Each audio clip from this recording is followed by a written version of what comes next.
The millionaire falls into despair upon hearing the surname of the little beggar. It was the same as that of his late wife. Interested you? Don't forget to subscribe to our channel and tell us which city you're watching us from. We'll keep going. The morning sun cast long shadows across the cobblestone streets of Lumiere, a city where time seemed to stand still. Cassiel d'Alembert, a figure as enigmatic as the city itself, emerged from his mansion, his polished shoes clicking against the ancient stones. At 55, he cut an imposing figure. Tall, impeccably dressed in a tailored charcoal suit, his salt and pepper hair neatly combed back. Yet it was his eyes that truly captured attention. Deep-set and grey, they held a weariness that spoke of a man who had seen too much and said too little. As he began his daily walk through the historic centre, the city came alive around him. Shopkeepers raised their shutters, the aroma of freshly baked bread wafted from bakeries, and the distant chime of church bells marked the hour. Cassiel moved through this tableau with practiced indifference, his gaze fixed ahead, barely acknowledging the nods of recognition from those he passed. His destination, as it had been for the past 15 years, was the Aurora Clara Café. The bell above the door tinkled softly as he entered, and Maria, the owner, greeted him with a warm smile. "Good morning, Mr. d'Alembert. The usual?" Cassiel nodded, his expression unchanging. "Please, Maria." He took his seat by the window, the same table he had occupied every morning since that fateful day 15 years ago. As Maria brought over his double espresso, Cassiel's gaze drifted to the street outside. The world beyond the glass was a kaleidoscope of life, children laughing on their way to school, elderly couples strolling arm in arm, tourists marveling at the colonial architecture. Yet for Cassiel, it all seemed to exist in a separate reality, one he observed but never truly joined. The coffee was bitter and strong, just as he liked it. As he sipped, his mind wandered, as it often did, to Evadne. Her absence was a constant ache, a void that no amount of routine or distraction could fill. He could still see her smile, hear her laugh echoing through the halls of their mansion. The memory was both a comfort and a torment. "Anything else today, Mr. d'Alembert?" Maria's voice broke through his reverie. Cassiel shook his head. "No, thank you, Maria. This is perfect." As he finished his coffee, Cassiel's attention was drawn to a commotion outside. A group of children had gathered in the square, their excited voices carrying through the cafe's open windows. Among them, a small figure caught his eye. A girl no more than 10 years old, with tangled dark hair and clothes that had seen better days. She stood apart from the others, her eyes darting around as if searching for something or someone. For a moment their gazes met. The girl's eyes were a startling blue, a shade so familiar it sent a jolt through Cassiel's usually impassive demeanor. He found himself leaning forward, an inexplicable urge to know more about this child rising within him. But as quickly as the moment had come, it passed. The girl turned away, disappearing into the throng of children. Cassiel sat back, his heart racing. What was it about that child that had affected him so? He shook his head, trying to dismiss the encounter as nothing more than a strange coincidence. Yet, as he rose to leave, he found his eyes scanning the square, searching for a glimpse of those haunting blue eyes.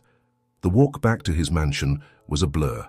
Cassiel moved on autopilot, his mind replaying the brief encounter over and over. As he approached the wrought-iron gates of his estate, a flash of color caught his eye. There, nestled among the carefully manicured flower beds, was a single blue dahlia, a flower he hadn't seen in 15 years. Cassiel froze, his hand hovering over the gate latch.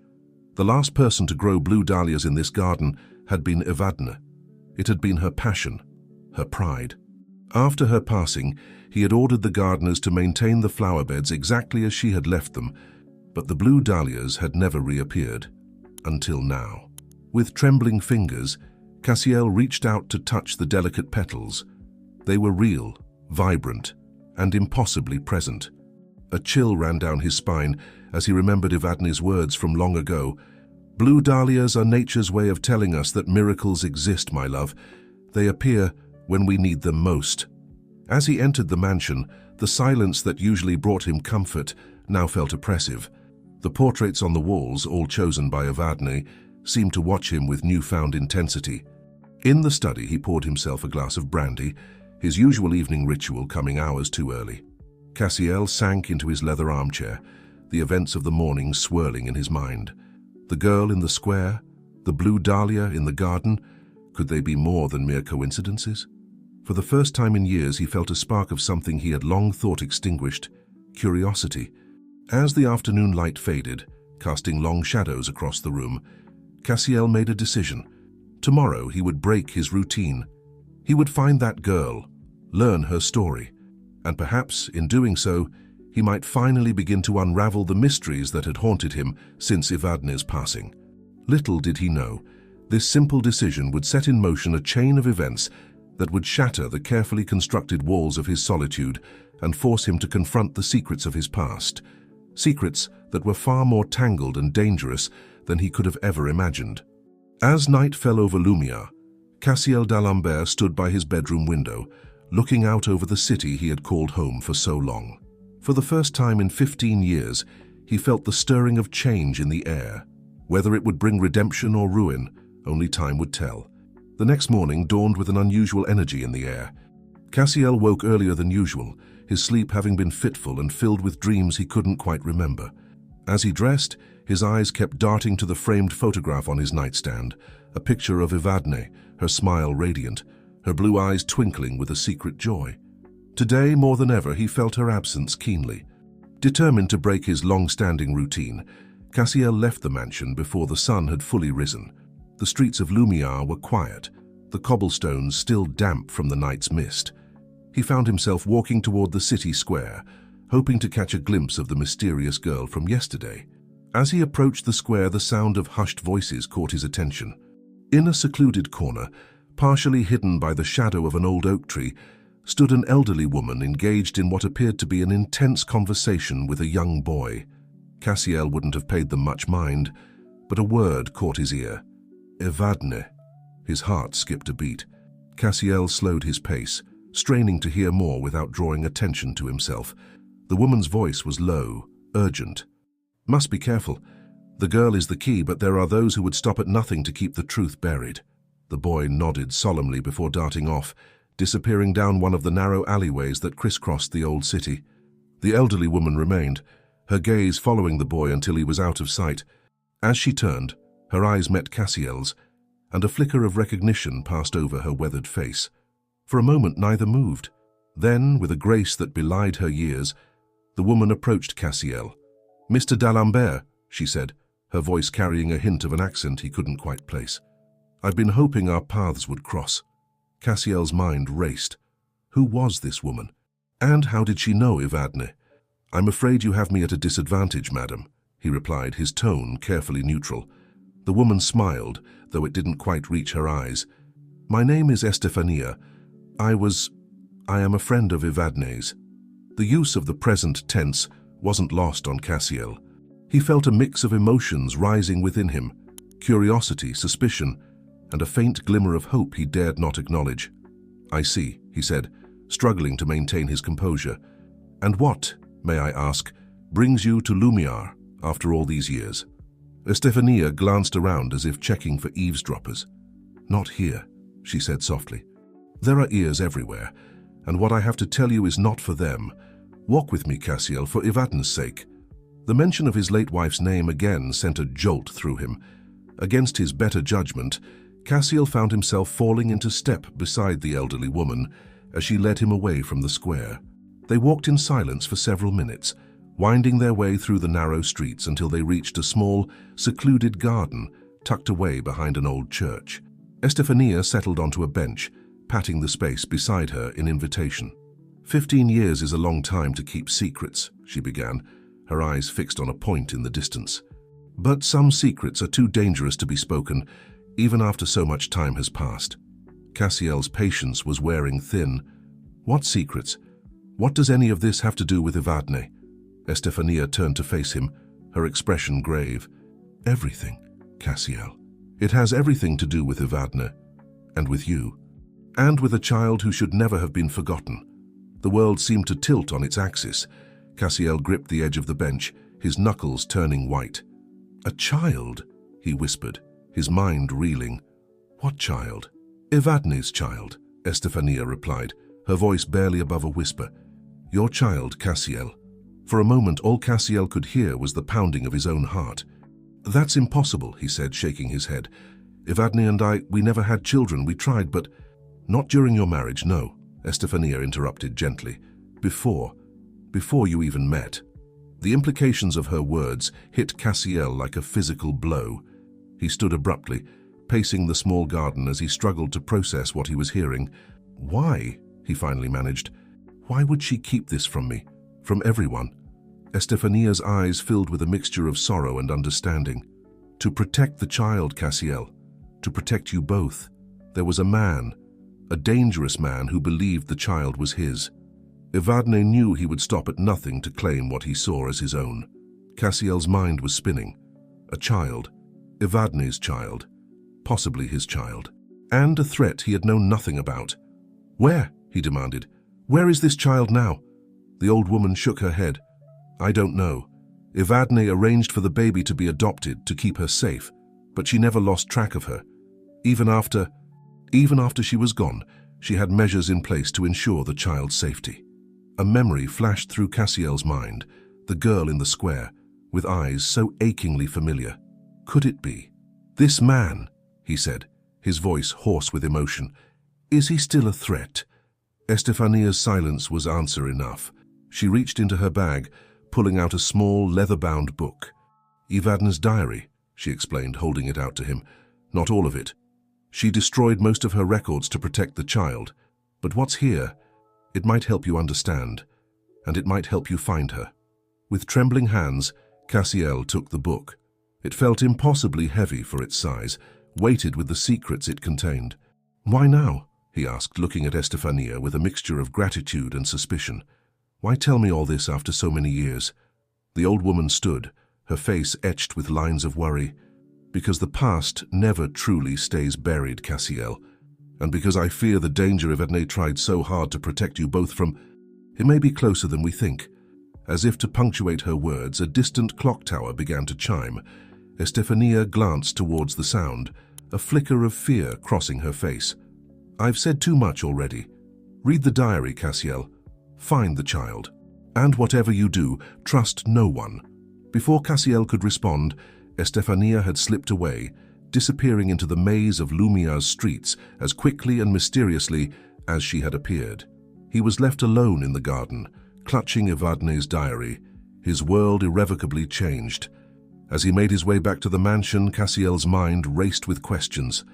Who was the dangerous man Estefania had spoken of? How much of his life with Evadne had been built on secrets and half-truths? And most pressingly, where was the child, now a young woman, who might be his daughter? The blue dahlia in his garden seemed to take on new significance as he passed it, a sign, perhaps, that the time for truth had finally come. As Cassiel entered his study, locking the door behind him, he knew that the life he had carefully constructed over the past 15 years was about to unravel. With a deep breath, he opened Evadne's diary. On the first page, in her elegant handwriting, was a single line that made his heart stop. "To my dearest Cassiel, if you're reading this, I'm so sorry. The truth is far more complicated than you could ever imagine." As Cassiel began to read, he realized that the mystery surrounding Evadne's past and his own future was only beginning to unfold. The study, once a sanctuary of order and calm, now felt like a prison to Cassiel. Hours had passed since he'd begun reading Evadne's diary, and with each page turned, his world tilted further on its axis. The elegant script that had once brought him comfort now seemed to mock him with its secrets. Evadne's words painted a picture of a life he'd never known, a young woman, barely out of her teens, caught in a web of deceit and danger. She wrote of a man named Victor Salvatore, a figure who loomed large in her past. His name appeared again and again, each mention dripping with a mixture of fear and regret. "Victor's obsession grows daily," one entry read. "He speaks of our child as if it's already his, a possession to be claimed. I fear what he might do if he knew the truth, that the baby isn't his at all." Cassiel's hands shook as he read those words. The implication was clear, yet the diary offered no further explanation. Who then was the father? Could it truly be him, as Estefania had suggested? As the sun began to set, casting long shadows across the room, Cassiel came across an entry that made his blood run cold. I've made the hardest decision of my life today. My beautiful daughter, my little Aurelia, will be safer far away from me. The adoption papers are signed. My heart breaks, but I know it's the only way to protect her from Victor's reach. One day I hope she'll understand. One day I hope I'll have the courage to tell Cassiel the truth. Aurelia. The name echoed in Cassiel's mind, bringing with it a flood of emotions he couldn't begin to process. A daughter. He had a daughter he'd never known, a child Evadne had been forced to give up to keep her safe. The final pages of the diary were filled with coded messages and cryptic notes. Evadne wrote of a failsafe plan and a guardian who would watch over Aurelia if anything were to happen. The last entry, dated just days before Evadne's passing, was particularly haunting. If you're reading this, my love, it means I'm no longer there to protect our daughter.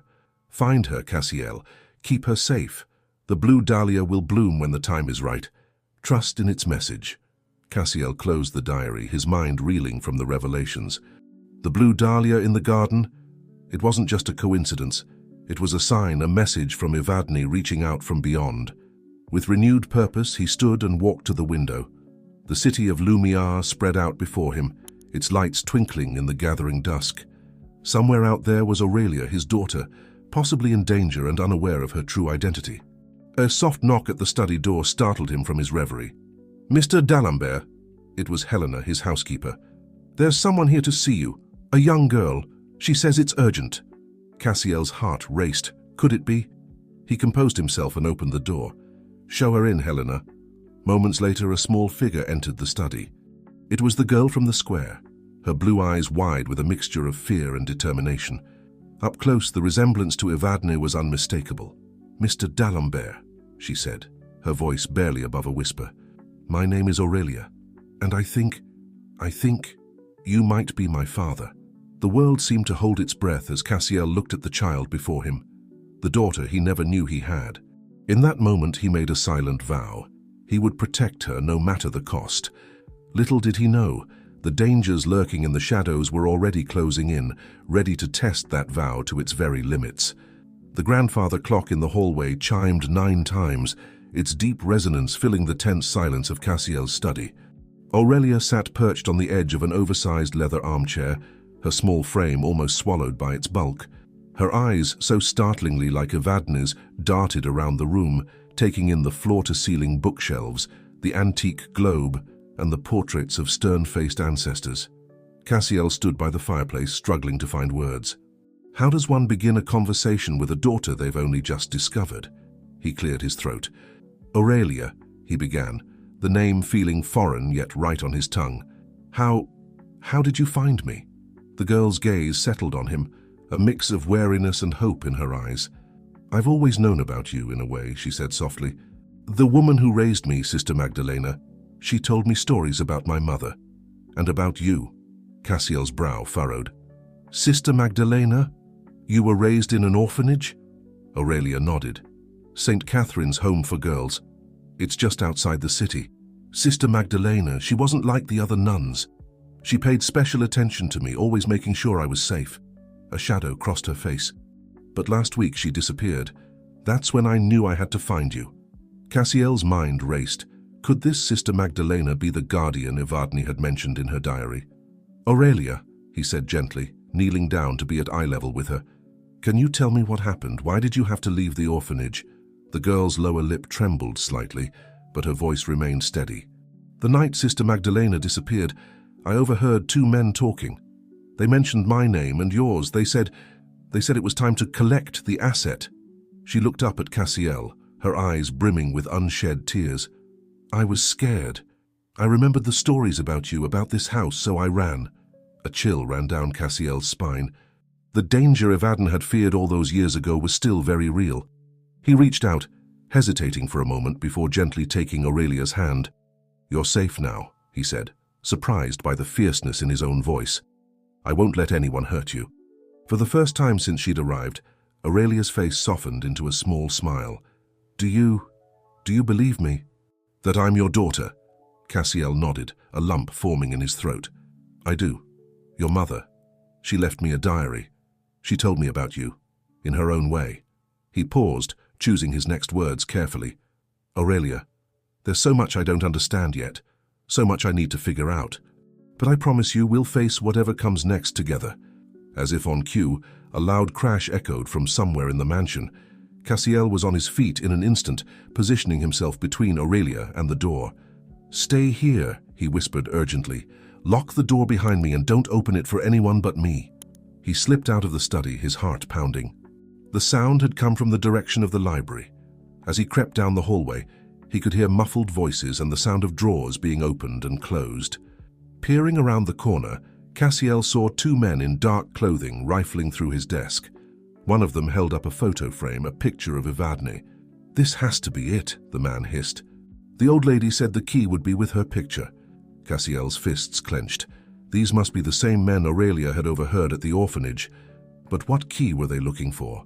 And what did the old lady have to do with any of this?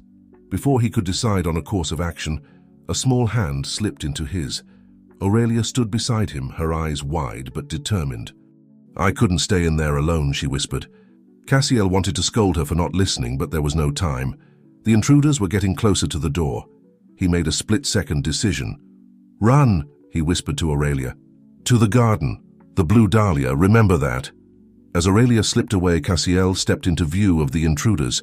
"Gentlemen," he said, his voice cold and steady, "I believe you're trespassing." The men whirled around, surprise quickly giving way to menace on their faces. The larger of the two stepped forward, a twisted smile playing on his lips. "Mr. D'Alembert, I presume. We have some questions about your late wife, and about a certain little girl." Cassiel's mind raced. He needed to buy time, to keep these men away from Aurelia. "I'm afraid I don't know what you're talking about," he said, edging towards the antique sword mounted on the wall. "But I'd be happy to discuss this matter with the authorities." The man's smile widened. "Oh, I don't think that will be necessary. You see, we have friends in high places. No one will miss you if you disappear." As the men advanced, Cassiel's hand closed around the hilt of the sword. He may have lived a life of quiet routine for the past 15 years, but the instincts from his younger days he'd tried hard to forget, came rushing back. "I wouldn't be so sure about that," Cassiel growled, bringing the sword up in a defensive stance. "I've been missing for 15 years. It's time I was found." The library erupted into chaos as Cassiel faced off against the intruders. Outside, in the garden, a small figure crouched by a blue dahlia, waiting and watching. The quiet life Cassiel had built for himself was shattering. But from its ruins, a new purpose was emerging, one that would require all the strength, cunning, and love he possessed. As the sounds of struggle echoed through the mansion, Aurelia clutched the blue dahlia close to her heart, whispering a prayer she'd learned long ago. "Protect us, Mother. Guide us home." Little did she know, the journey home would be far more perilous and far more extraordinary than she could have ever imagined. The clash of metal against metal rang through the library as Cassiel parried a blow from one of the intruders. Years of a sedentary lifestyle had taken their toll, but muscle memory from a long-buried past kicked in. He moved with a grace that belied his age, the antique sword an extension of his arm. "Who sent you?" Cassiel demanded, his voice steady despite the exertion. The larger of the two men, a brute with a scar running down his left cheek, lunged forward. "You know who," the man snarled. "The boss has been waiting a long time for this moment, D'Alembert.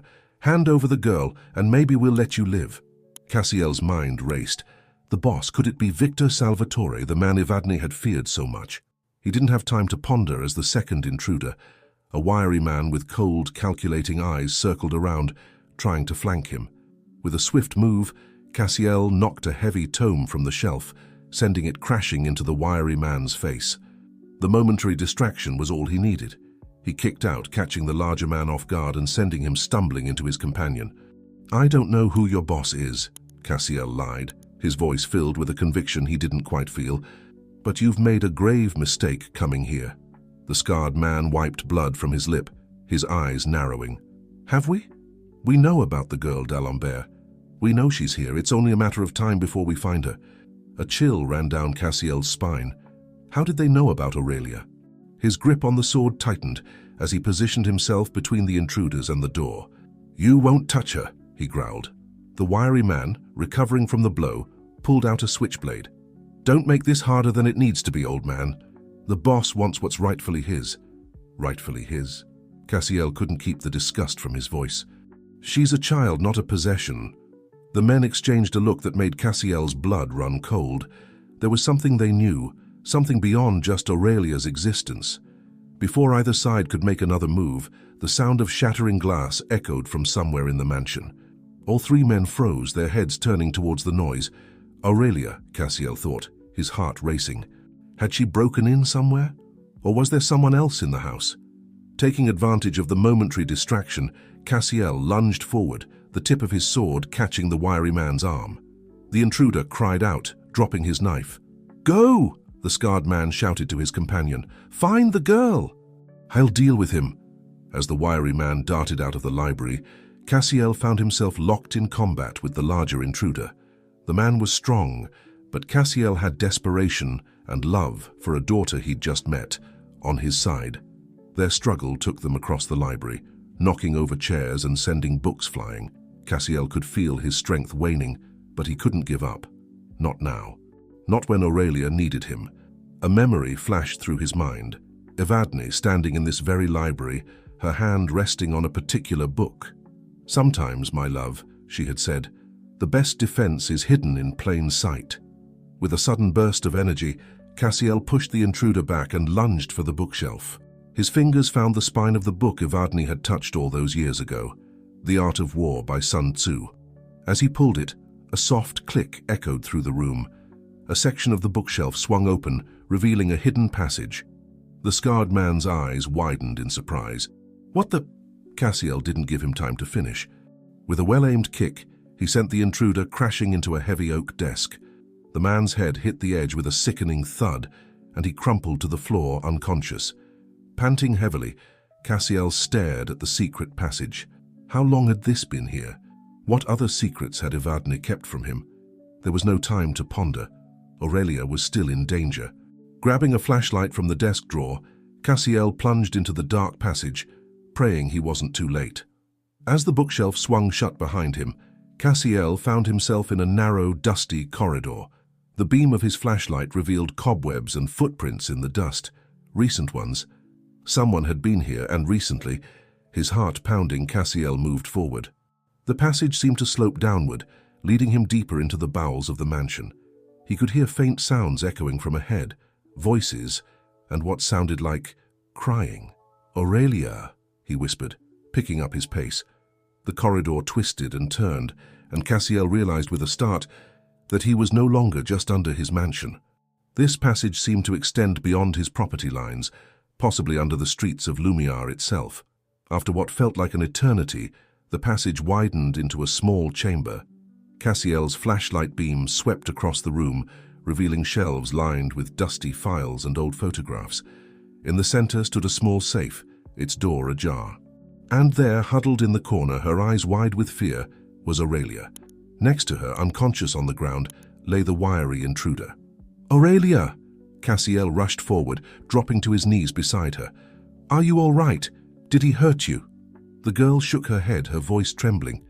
No, I remembered something Sister Magdalena told me once, about a special move to protect myself. When he grabbed me, I just reacted." Cassiel looked at the unconscious man, a mix of pride and concern washing over him. "You did well," he said softly, pulling Aurelia into a gentle embrace. "You're safe now." As Aurelia clung to him, Cassiel's gaze fell on the open safe. Inside, he could see a stack of documents and a small ornate box. Whatever secrets Evadne had been keeping, the answers seemed to be right there. But before he could investigate further, a noise from the passage made him stiffen. Footsteps, growing louder by the second. Cassiel stood, positioning himself in front of Aurelia. "Stay behind me," he whispered, raising the sword once more. As a figure emerged from the shadows, Cassiel prepared himself for another fight. But the person who stepped into the light of his flashlight wasn't another intruder. It was Estefania, the old woman from the square. Her eyes, filled with a mixture of relief and apprehension, darted between Cassiel, Aurelia, and the unconscious man on the floor. "I see you've discovered Evadne's failsafe," she said, her voice echoing in the small chamber. "But I'm afraid our troubles are far from over, Cassiel. The past has finally caught up with us all." As Cassiel stared at Estefania, 1,000 questions racing through his mind, He realized that the mystery surrounding Evadne, Aurelia, and his own past was far more complex and far more dangerous than he could have ever imagined. The echoes of the past were growing louder, and the time for answers had finally come. The air in the hidden chamber felt thick with tension and unspoken secrets. Cassiel stood protectively in front of Aurelia, his eyes fixed on Estefania. The old woman's sudden appearance had raised more questions than answers. "How did you find this place?" Cassiel demanded, his voice low and guarded. Estefania's gaze softened as it fell on Aurelia. "I've known about this hideaway for years, Cassiel. Evadne and we prepared it together long ago." Aurelia peeked out from behind Cassiel, her curiosity momentarily overcoming her fear. "You knew my mother?" A sad smile crossed Estefania's face. "I did, child. I was her confidant, her protector, and her greatest regret." Cassiel's grip on the sword tightened. "Explain." "Now." Estefania sighed, suddenly looking every one of her years. "We don't have much time. Those men upstairs, they're just the beginning. Victor Salvatore has finally found the trail, and he won't stop until he has what he believes is rightfully his." At the mention of Victor's name, Aurelia let out a small gasp. Cassiel turned to her, his eyes questioning. I've heard that name before," Aurelia whispered. "In my dreams. A man's voice, angry and scary, always saying that name." Cassiel felt a chill run down his spine. He turned back to Estefania. "Who is Victor Salvatore? What does he want with Aurelia?" The old woman moved to the open safe, her hands trembling slightly as she reached for the ornate box inside. "Victor is a man of great power and even greater cruelty. Years ago, he and Evadne were briefly involved. When she tried to leave him, he became obsessed, convinced that any child of hers must be his." She opened the box, revealing a small USB drive and a locket. Evadne knew the truth would come out eventually. She left everything here. Evidence of Victor's crimes, proof of Aurelia's true parentage, and the key to accessing an account that could bring down Victor's entire empire. Cassiel's mind reeled. "And the true parentage?" Estefania's eyes met his. "She's yours, Cassiel, truly yours. Evadne discovered she was pregnant shortly after meeting you, but before you were married. She hid it from everyone, fearing Victor's reaction." A wave of emotions washed over Cassiel, relief, joy, and a deep, aching sadness for the years lost. He felt Aurelia's small hand slip into his, and he squeezed it gently. "But why didn't she tell me?" Cassiel asked, his voice hoarse with emotion. "We could have protected Aurelia together." Estefania shook her head. "Victor's reach is vast. She feared he would destroy you both. By keeping you in the dark, she hoped to keep you safe." A noise from the passage made them all freeze. Heavy footsteps echoed, growing louder by the second. "We need to leave," Estefania said urgently. "There's another exit, known only to Evadne and me. It leads to a safe house on the outskirts of the city." Cassiel hesitated, looking at the documents in the safe. "But the evidence is all copied on this," Estefania said, holding up the USB drive. "Evadne made sure of it. Now, we must go." As they hurried towards a hidden door at the back of the chamber, Aurelia suddenly stopped. "Wait!" she cried, running back to the safe. Before Cassiel could stop her, she had grabbed the locket. "My mother's voice and in my dreams. She always mentioned a locket," Aurelia explained, clutching it tightly. There was no time to argue. The footsteps were almost upon them. Cassiel scooped Aurelia into his arms, and they slipped through the hidden door just as voices erupted in the chamber behind them. The new passage was narrower and steeper than the last. They moved as quickly as they could in the dim light of Cassiel's flashlight, the sounds of pursuit growing fainter as they descended deeper into the earth. "Where does this lead?" Cassiel asked between breaths. "To the old catacombs beneath Lumia," Estefania replied. "From there we can access the tunnel system that leads out of the city." As they hurried through the winding passage, Cassiel's mind raced. His entire world had been turned upside down in the span of a day. He had a daughter, a brave, beautiful daughter, who was now in terrible danger. And Evadne. His beloved Evadne had carried so much pain and fear alone. After what felt like hours, but was likely only minutes, they emerged into a vast underground chamber. Ancient stone arches loomed above them, and the air was thick with the musty smell of centuries past. "We'll rest here for a moment," Estefania said, her breath coming in short gasps. "We should be safe for now." As they caught their breath, Aurelia opened her hand, revealing the locket. With trembling fingers, she tried to open it, but the clasp seemed stuck. "Here, let me," Cassiel said gently. Years of working with delicate antiques had given him a deft touch. With a soft click, the locket opened. Inside was a tiny photo of Evadne, smiling and radiant, and next to it a lock of hair, the same rich dark color as Aurelia's. Tears welled up in Aurelia's eyes. "It's her," she whispered. "It's really her." Cassiel felt his own eyes stinging as he looked at the photo of his late wife. So many secrets, so much lost time. But as he looked at Aurelia, he felt a fierce determination growing within him. He might not have been there for the beginning of her life, but he would do everything in his power to protect her now. Estefania's voice broke through his thoughts. "We should keep moving. The safe house isn't far now." As they prepared to continue their journey, a distant sound echoed through the catacombs, voices and the beam of flashlights. "They're persistent. I'll give them that," Cassiel muttered. He turned to Estefania. "You said you were Evadne's protector. I hope you're prepared to extend that protection to her daughter." The old woman's eyes flashed with a determination that belied her years. "With my life, if necessary. Now, follow me closely. The path ahead is treacherous, but it's our only way out." As they plunged deeper into the catacombs, Cassiel held Aurelia's hand tightly. The weight of the sword in his other hand was a constant reminder of the dangers they faced, but for the first time in 15 years, he felt truly alive. He had a purpose, a reason to fight. The secrets of the past were unraveling, bringing with them new dangers and unexpected allies. But as they navigated the dark tunnels beneath Lumia, Cassiel made a silent vow. Whatever challenges lay ahead, whatever truths were yet to be revealed, he would face them head-on. For Aurelia, for Evadne, for the family he never knew he had, and the future he was determined to protect. The echoes of their footsteps faded into the darkness, as the ancient catacombs of Lumiar became the unlikely stage for a story of love, loss, and redemption that had been decades in the making. The catacombs of Lumiar stretched before them like a labyrinth of shadows and secrets. Cassiel, Aurelia, and Estefania moved swiftly through the narrow passageways, their footsteps echoing off ancient stones.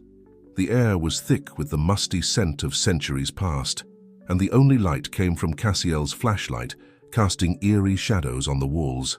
"How much further?" Cassiel whispered, his hand firmly clasped around Aurelia's. Estefania, leading the way, glanced back. "Not far now. There's an old chapel ahead that connects to the tunnel system leading out of the city." As they rounded a corner, the beam of the flashlight illuminated a vast chamber. Crumbling stone arches soared overhead, and weathered statues of long-forgotten saints stood silent vigil along the walls. "We'll rest here for a moment," Estefania said, her breath coming in short gasps. "We should be safe for now." Aurelia sank to the ground, her small frame shaking with exhaustion. Cassiel knelt beside her, concern etched on his face. "Are you all right, little one?" She nodded, managing a weak smile. "I'm okay, just tired and scared." Cassiel felt a pang in his heart. In the span of a day, this child, his child, had her entire world turned upside down. He reached out, gently brushing a strand of hair from her face. "I know it's scary, but I promise you, I won't let anything happen to you." As Aurelia leaned into his touch, Cassiel marveled at the instant connection he felt with her. It was as if a piece of his heart that he never knew was missing had suddenly clicked into place. Estefania watched their interaction with a mixture of sadness and fondness. "You have her eyes, you know," she said softly to Aurelia. "Your mother's eyes, so full of life and curiosity." Aurelia's hand went to the locket around her neck. "Can you tell me about her, my mother?" Estefania settled herself on a fallen piece of masonry, her eyes taking on a faraway look. Evadne was extraordinary. Brilliant, kind, and fiercely protective of those she loved. She had a way of seeing the best in people, even when they couldn't see it themselves. Cassiel listened intently, drinking in every word about the woman he thought he knew so well. "How did you two meet?" he asked. A shadow crossed Estefania's face. "It was complicated," I wasn't always the person you see before you. In my younger days, I worked for Victor Salvatore. Cassiel stiffened, his hand instinctively tightening around Aurelia's. You worked for him? The man who's hunting us now? Estefania nodded, her expression pained. I'm not proud of it. Victor's organization was involved in many unsavory things. I was young, desperate for money and a sense of belonging. But then I met Evadne. She paused, lost in the memory. She was like a ray of sunshine in that dark world. She saw through Victor's charm to the monster beneath, and she saw something in me that I had long forgotten. Hope. Aurelia leaned forward, captivated. What happened then? Evadne planned to leave Victor, but she discovered she was pregnant. With you, Estefania said, her eyes meeting Aurelia's. She knew Victor would never let her go if he thought the child was his, so she turned to me for help. Cassiel's mind was reeling. But why didn't she come to me? We were already together by then. Estefania sighed. She wanted to protect you, Cassiel. Victor's reach was vast, his vengeance terrible. Kvadan feared he would destroy you both if he knew the truth. A heavy silence fell over the group as the weight of Evadne's sacrifices sank in. Cassiel felt a mixture of love, grief, and frustration washing over him. So many years lost, so many secrets kept. Suddenly a distant sound echoed through the catacombs, voices and the beam of flashlights bouncing off the walls. They've found the entrance, Estefania said, her voice tight with urgency. We need to move, now. As they scrambled to their feet, Aurelia's foot caught on a loose stone. She stumbled, her hand slipping from Cassiel's grasp. With a small cry, she fell, disappearing into a hidden crevice in the chamber floor. Aurelia! Cassiel's heart leapt into his throat as he lunged forward, his hands grasping at empty air. Estefania was at his side in an instant. There, she pointed, her flashlight beam illuminating a narrow opening. It's an old escape tunnel, probably used by monks centuries ago. Without hesitation, Cassiel squeezed through the opening, calling out softly, Aurelia! Can you hear me? A faint whimper echoed back. Papa, I'm here. I'm scared. The word Papa sent a jolt through Cassiel's heart. He pushed forward, ignoring the scrape of rough stone against his skin. I'm coming, sweetheart. Just stay where you are. The tunnel widened slightly, and Cassiel found himself in a small circular chamber. Aurelia was huddled in a corner, her eyes wide with fear. As soon as she saw him, she launched herself into his arms. I've got you, Cassiel murmured, holding her close. You're safe now. As he turned to head back, something caught his eye. On the far wall of the chamber, barely visible in the dim light, was a series of strange symbols etched into the stone. Estefania, he called out. I think you need to see this. The old woman squeezed through the opening, her breath catching as she saw the markings. Impossible, she whispered. What is it? Cassiel asked, feeling Aurelia's grip on him tighten. Estefania ran her fingers over the symbols, her expression a mixture of awe and fear. It's an old cipher. One Evadne and I used to communicate in secret. But this is recent. What does it say? Aurelia asked, her curiosity momentarily overcoming her fear. Estefania's eyes met Cassiel's, her voice barely above a whisper. It says, the truth lies beneath the blue Dalia. Trust only the keeper of the locket. A chill ran down Cassiel's spine. The blue Dahlia in his garden, the locket around Aurelia's neck, it couldn't be coincidence. Before they could process this new information, the sound of voices grew louder, closer. We need to go, Estefania urged. This tunnel might be our only chance. As they hurried deeper into the unknown passage, Cassiel's mind raced. The mysteries surrounding Evadne seemed to multiply with each revelation. But one thing was clear. The answers they sought were more complex and potentially more dangerous than he could have ever imagined. With Aurelia's hand firmly in his, Cassiel pressed forward into the darkness. Whatever secrets lay ahead, whatever dangers they might face, he knew that protecting his newfound daughter was all that mattered now. The echoes of their footsteps faded into the shadows, as the ancient tunnels of Lumia became the unlikely stage for a story of love, loss, and redemption that had been decades in the making. The narrow tunnel stretched endlessly before them, a dark maw swallowing the feeble light of their flashlights. Cassiel led the way, one hand firmly grasping Aurelia's, the other tracing the damp stone walls. Estefania brought up the rear, her labored breathing echoing in the confined space. "Are you sure this leads out of the city?" Cassiel asked over his shoulder, his voice tight with concern. Estefania nodded, though the gesture was lost in the darkness. "Yes, but it's not a direct route. These tunnels were built centuries ago, designed to confuse and mislead pursuers." As if to emphasize her point, they soon found themselves at a junction, 3 identical passages branching off into the gloom. Aurelia squeezed Cassiel's hand. "Which way do we go?" Estefania stepped forward, her eyes scanning the walls.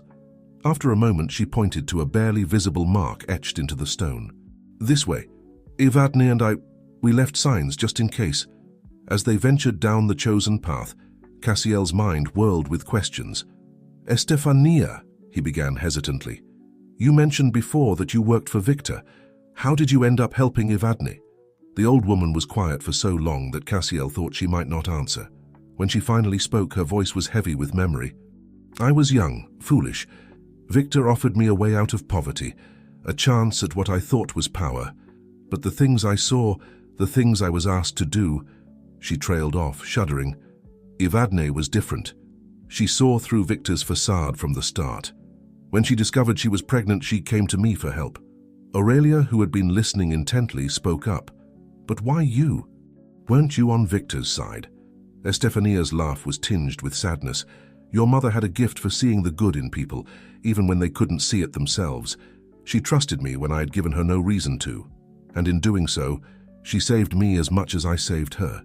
They continued in silence for a while, each lost in their own thoughts. The tunnel began to slope upward, and the air grew fresher, hinting at an exit nearby. Suddenly Aurelia stumbled, her foot catching on something half buried in the ground. Cassiel steadied her, then bent to examine the object. It was a small, leather-bound book. "It's a journal," he said, brushing off the dirt. As he opened it, a folded piece of paper fluttered to the ground. Aurelia picked it up, her eyes widening as she unfolded it. "It's a letter," she gasped, "from my mother." Cassiel and Estefania crowded around as Aurelia began to read aloud. "My dearest Aurelia, if you're reading this, then things have not gone as I had hoped.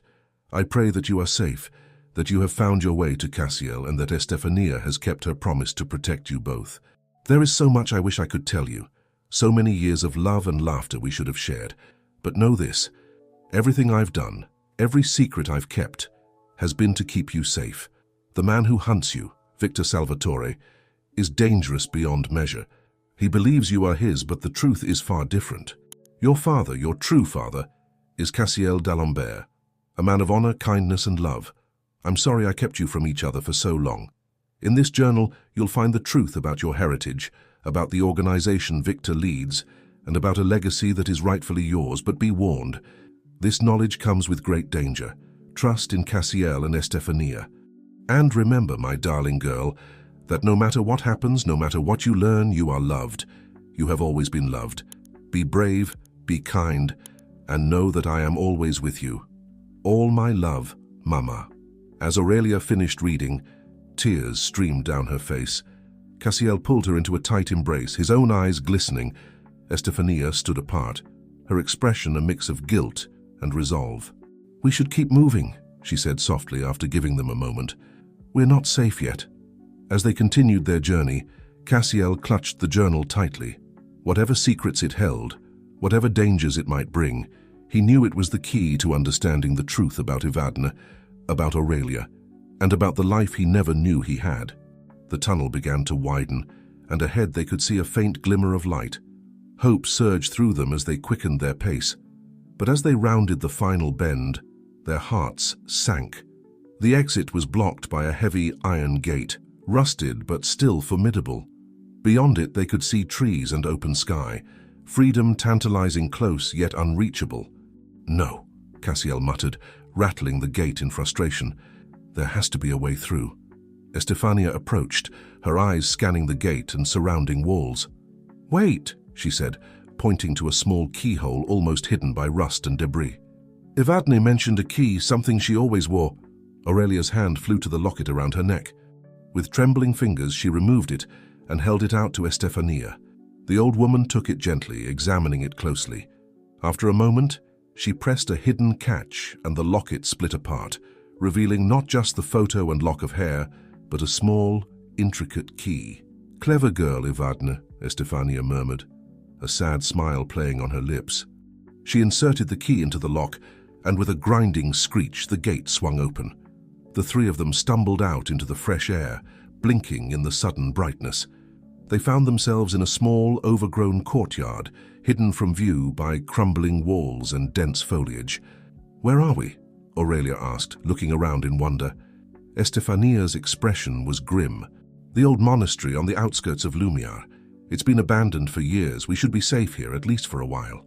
As they caught their breath, Cassiel turned to Estefania, his voice low and urgent. "What now? Where do we go from here?" The old woman's eyes were fixed on the journal in Cassiel's hands. "Now," she said, "we learn the truth, all of it, and then we decide how to use it." Aurelia, who had been exploring the courtyard, suddenly called out, "Look, another blue dahlia." Sure enough, nestled among the weeds and wildflowers, a single blue dahlia bloomed, vibrant, impossible, and full of promise. Cassiel and Estefania exchanged a look. The cipher in the catacombs had mentioned the blue dahlia. Was this another sign from Evadne? Another piece of the puzzle? As they gathered around the flower, a sense of anticipation filled the air. They had escaped immediate danger, but they all knew this was just the beginning. The journal held secrets that could change everything, and Victor Salvatore was still out there, searching. But for now, in this hidden courtyard with the sun on their faces and hope in their hearts, they allowed themselves a moment of peace. Whatever challenges lay ahead, they would face them together, a family forged by secrets, united by love, and determined to uncover the truth, no matter the cost. The blue dahlia swayed gently in the breeze, a silent guardian of mysteries yet to be revealed, and a promise of revelations to come. The abandoned monastery loomed before them, its weathered stone walls a testament to centuries of secrets and silence. Cassiel, Aurelia, and Estefania made their way through the overgrown courtyard, the blue dahlia a vibrant beacon amidst the neglect. "We should find shelter," Estefania said, her eyes scanning the crumbling buildings. "Somewhere defensible where we can rest and read." Her gaze fell meaningfully on the journal in Cassiel's hands. He nodded, feeling the weight of Evadne's secrets pressing against his chest. They found an old chapel, its roof mostly intact and its thick walls offering both protection and privacy. As Estefania secured the heavy wooden door, Cassiel helped Aurelia settle on a dusty pew. "Are you all right?" he asked softly, studying her face.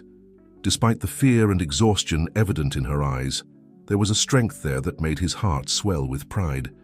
Aurelia nodded, managing a small smile. "I'm okay, just a lot has happened." Cassiel chuckled ruefully. "That's quite an understatement, little one." As Estefania joined them, Cassiel took a deep breath and opened the journal.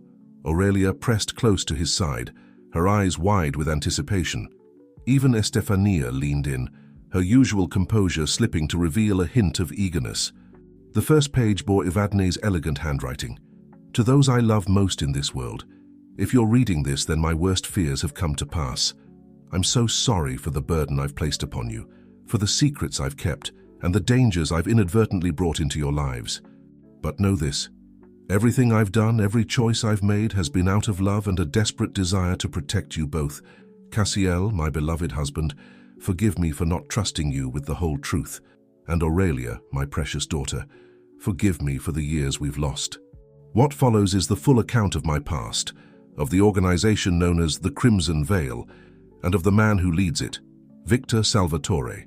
Read carefully, for knowledge is both power and peril in this case. May these words guide you, protect you, and ultimately set you free. With all my love, Evadne. Cassiel's voice trembled as he read the last words aloud. He felt Aurelia's small hand slip into his, a gesture of comfort and connection that nearly undid him. Estefania's voice broke the silence. "The Crimson Veil. I haven't heard that name in years." "You know of it?" Cassiel asked, his eyes sharp. The old woman nodded, her face grave. "It's the organization Victor leads. On the surface, it appears to be a network of legitimate businesses and charities, but underneath, it's an empire built on corruption, extortion, and worse." Aurelia shivered, pressing closer to Cassiel. He wrapped an arm around her protectively as he turned the page. What followed was a detailed account of Evadne's early life, her recruitment into the Crimson Veil as a brilliant young cryptographer, her initial admiration for Victor Salvatore's charisma and vision, and her gradual realization of the true nature of the organization. Victor's obsession with legacy and bloodlines bordered on madness, Evadne wrote. He believed he was destined to create a dynasty that would shape the world. When I discovered I was pregnant, I knew I had to get out. The thought of my child being raised in that world of darkness and manipulation, I couldn't bear it. Cassiel's heart ached as he read of Evadne's desperate plan to escape, of her fear and loneliness. But then came an entry that made him pause, his breath catching. I never expected to find love in the midst of my escape. But then I met Cassiel. His kindness, his integrity. It was like stepping into sunlight after years in shadow. When I discovered the baby was his, not Victor's, I felt a joy I can't describe. But with that joy came terror. If Victor ever found out. Aurelia's voice was small but steady as she asked, "So, you really are my father?"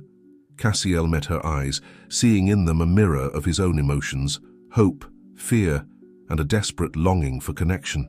"Yes," he said softly. "It seems I am." Estefania cleared her throat, her eyes suspiciously bright. "Perhaps we should take a break. This is a lot to process." But Cassiel shook his head, turning back to the journal. "No, we need to know everything. The more we understand, the better chance we have of staying ahead of Victor." The next pages detailed Evadne's careful maneuvering, using her skills to erase her tracks, creating new identities and always staying one step ahead of the Crimson Veil's reach. "I've hidden evidence of Victor's crimes," one entry read. "Bank records, communications, proof of his connections to corrupt officials. It's encrypted and scattered, but with the right key it could bring down his entire empire. The final piece, the key to it all, I've hidden in plain sight, where only those who truly know me would think to look." Cassiel's mind raced. The blue Dalia? The locket? What other clues had Evadne left behind? As they delved deeper into the journal, a picture emerged of an organization far more insidious and far-reaching than they had imagined.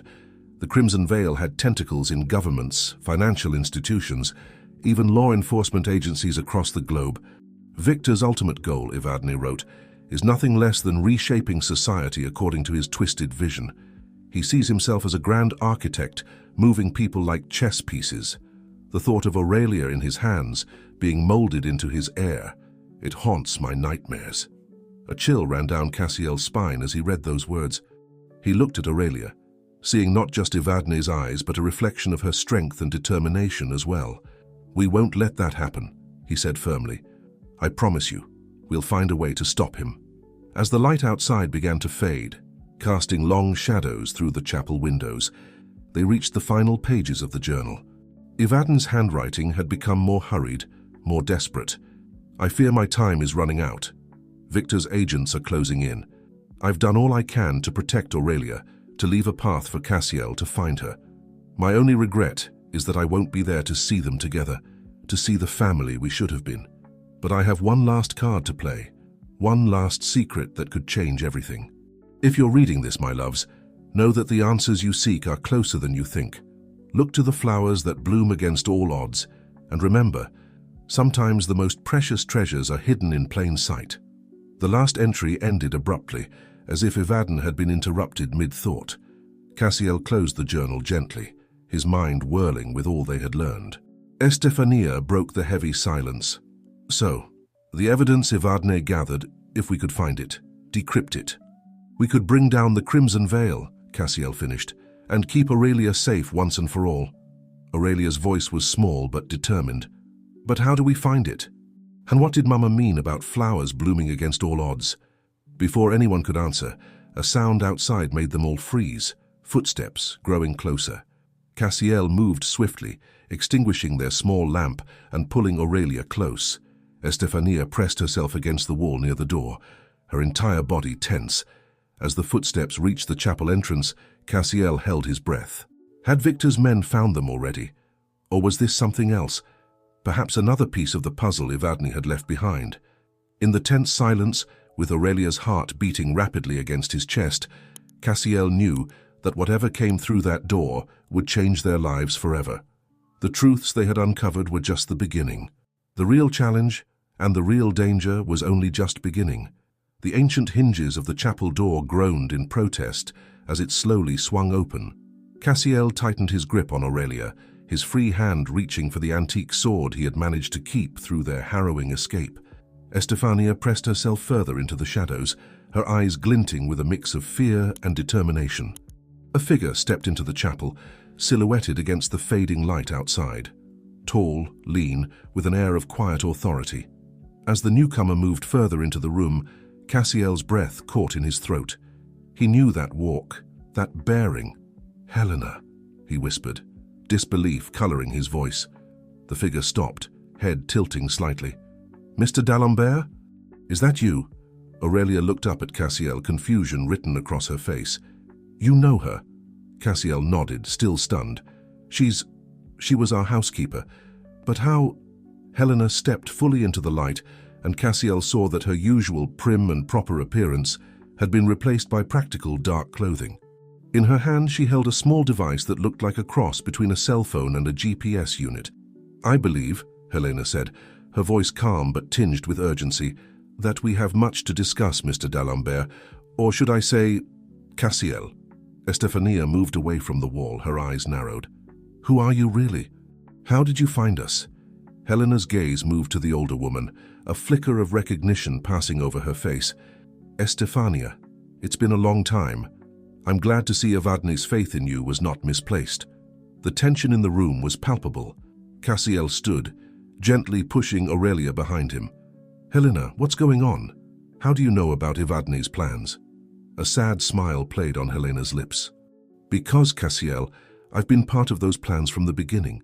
Evadne didn't just hire me as a housekeeper. She placed me in your home to watch over you, to be ready when the time came." Cassiel's mind reeled. How much of his life had been orchestrated without his knowledge? He felt a surge of anger, quickly tempered by the realization of the lengths Evadne had gone to protect him and Aurelia. "The blue dahlia in the garden," he said slowly. "That was you?" Helena nodded. "A signal, to let you know it was time. I had hoped to explain everything to you back at the mansion, but Victor's men arrived sooner than we anticipated." Aurelia stepped out from behind Cassiel, her eyes wide with curiosity and a hint of hope. "You knew my mother?" Helena's expression softened as she looked at the young girl. "I did, dear one. And I've been watching over you from afar all these years, just as I promised her I would."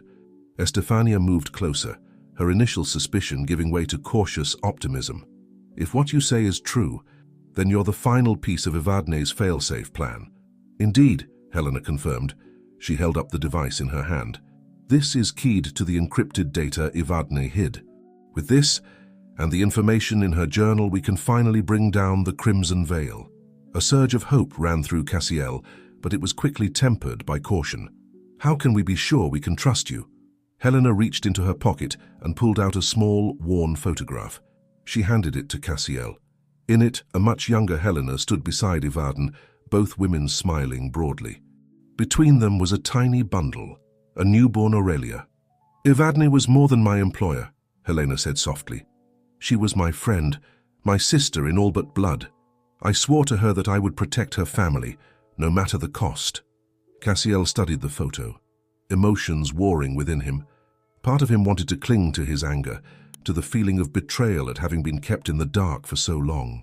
But as he looked at Aurelia, at the hope shining in her eyes, he knew that trust was their only path forward.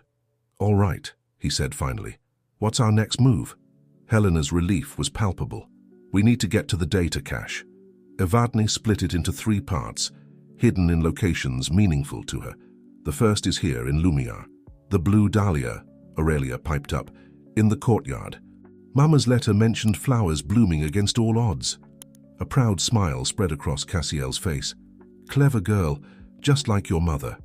As they prepared to leave the relative safety of the chapel, Estefania voiced the concern they were all feeling. "Victor's men can't be far behind. How do we stay ahead of them?" Helena's expression turned grim. "We have one advantage. An inside source in the Crimson Veil has been feeding us information. They've managed to misdirect Victor's forces, but it won't last long." Cassiel's eyebrows shot up. An inside source? Who? I don't know, Helena admitted. They communicate only through encrypted channels. But without their help, we wouldn't have made it this far. As they stepped out into the courtyard, the blue dahlia seemed to glow in the twilight. Cassiel knelt beside it, gently brushing the petals. What now? He asked. Helena knelt beside him, her device beeping softly. The data is stored on a microchip, likely hidden in the soil. We need to dig, carefully. As Cassiel and Helena worked to unearth the hidden chip, Aurelia and Estefania kept watch. The night was eerily quiet, broken only by the occasional hoot of an owl or rustle of wind through the overgrown vegetation. Finally, with a soft exclamation of triumph, Helena held up a tiny dirt-covered object. Got it! But their victory was short-lived. In the distance, they heard the unmistakable sound of vehicles approaching. We need to move, Estefania urged. Now! As they hurried back towards the tunnel entrance, Cassiel scooped Aurelia into his arms. The girl clung to him tightly, her face buried in his shoulder. It's okay, he murmured. I've got you. We're going to be all right. But even as he spoke the words, Cassiel knew the challenges ahead were far from over. They had the first piece of the puzzle, yes, but 2 more remained. And Victor Salvatore, with all the resources of the Crimson Veil at his disposal, was closing in. As they disappeared into the darkness of the tunnel, the blue dahlia stood as a silent sentinel in the moonlight, a symbol of hope, of secrets revealed, and of a family fighting against all odds to stay together. The echoes of their footsteps faded, replaced by the distant sound of car doors slamming and voices shouting orders. The race was on, a desperate sprint towards truth and freedom, with the shadows of the past nipping at their heels. In the depths of the tunnel, Cassiel held Aurelia close, his mind racing with all they had learned and all that still lay ahead. One thing was certain, their journey was far from over, but with every step, every revelation, they moved closer to the truth Evadne had sacrificed everything to protect. As they hurried through the darkness, guided by Helena's device and Estefania's memory, Cassiel made a silent vow. Whatever came next, whatever dangers they faced, he would see this through. For Aurelia, for Evadne, for the family he had lost, and the one he was only just beginning to know. The damp, musty air of the tunnel pressed in around them as Cassiel, Aurelia, Estefania, and Helena hurried through the darkness. The only light came from Helena's device, casting eerie shadows on the ancient stone walls. How much further? Cassiel asked, his voice barely above a whisper. Aurelia clung to his hand, her small fingers trembling slightly. Helena consulted her device. The tunnel network is extensive, but if my calculations are correct, we should reach an exit point in about 10 minutes. It'll bring us out near the old lighthouse on the coast. Estefania's brow furrowed. The lighthouse? But that's miles from Lumiar. How is that possible? These tunnels are older than the city itself, Helena explained. They were used by smugglers and resistance fighters for centuries. Evadne, she made sure to map them all. As they pressed on, Cassiel's mind raced. The revelation that Helena had been part of Evadne's plan all along was still sinking in. He felt a complex mix of emotions. Gratitude for her protection, frustration at being kept in the dark, and a deep, aching sadness for all the years lost. Helena, he said softly, how much did you know? About Aurelia? About me? The housekeeper, or whatever her true role was quiet for a moment before responding. I knew enough to keep you both safe. Evadne. She wanted to tell you everything, Cassiel, but the risk was too great. Victor's reach was vast, and she feared what he might do if he discovered the truth. Aurelia's voice piped up, small but curious. Did you know about me all this time? Helena's expression softened in the dim light. I did, dear one. I watched you grow from afar, always making sure you were safe. It broke my heart not to be able to tell you both the truth.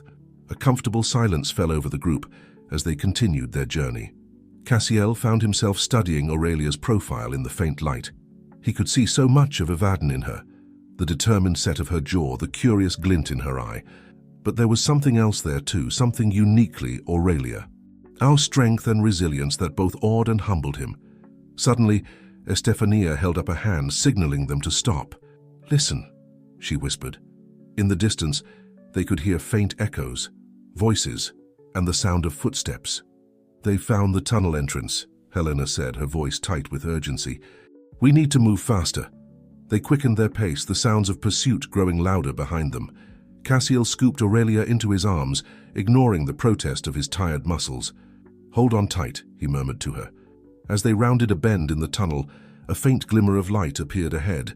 "There," Helena pointed. "The exit!" But just as hope surged through them, a rumbling sound filled the air. The ground beneath their feet began to tremble. "Cave in!" Estefania shouted. "Run!" They sprinted towards the exit as chunks of rock and earth began to fall around them. Cassiel shielded Aurelia with his body, feeling debris pelting his back. With a final burst of speed, they burst out of the tunnel just as it collapsed behind them. They stumbled onto a rocky beach, the sound of waves crashing nearby. In the distance, the beam of the lighthouse swept across the dark water. As they caught their breath, the reality of their narrow escape sank in. The tunnel was sealed, cutting off their pursuers, but also their way back. "Is everyone all right?" Cassiel asked, setting Aurelia down gently and checking her for injuries. Nods and murmurs of assent came from the group. Helena was already consulting her device. "The collapse bought us some time, but Victor's men will find another way. We need to keep moving." Estefania pointed towards the lighthouse. Evadne mentioned the lighthouse in her journal. Could the second part of the data be hidden there? Helena nodded. "It's likely. The lighthouse has been abandoned for years, but it holds special significance for Evadne. It's where she first realized she was pregnant with Aurelia." As they made their way across the rocky shore towards the lighthouse, Cassiel felt a tug on his sleeve. He looked down to see Aurelia, her face a mix of exhaustion and determination. "Papa," she said softly, testing out the word. It sent a jolt through Cassiel's heart. "Are we going to be okay?" Cassiel knelt down to her level, placing his hands on her shoulders. "I promise you, Aurelia, I will do everything in my power to keep you safe. We're in this together now, and nothing, not Victor, not the Crimson Veil, nothing will change that." A small smile broke across Aurelia's face, and she threw her arms around Cassiel's neck. He held her close, marveling at how natural it felt, how right. As they approached the lighthouse, its weathered exterior looming against the night sky, Cassiel felt a renewed sense of purpose.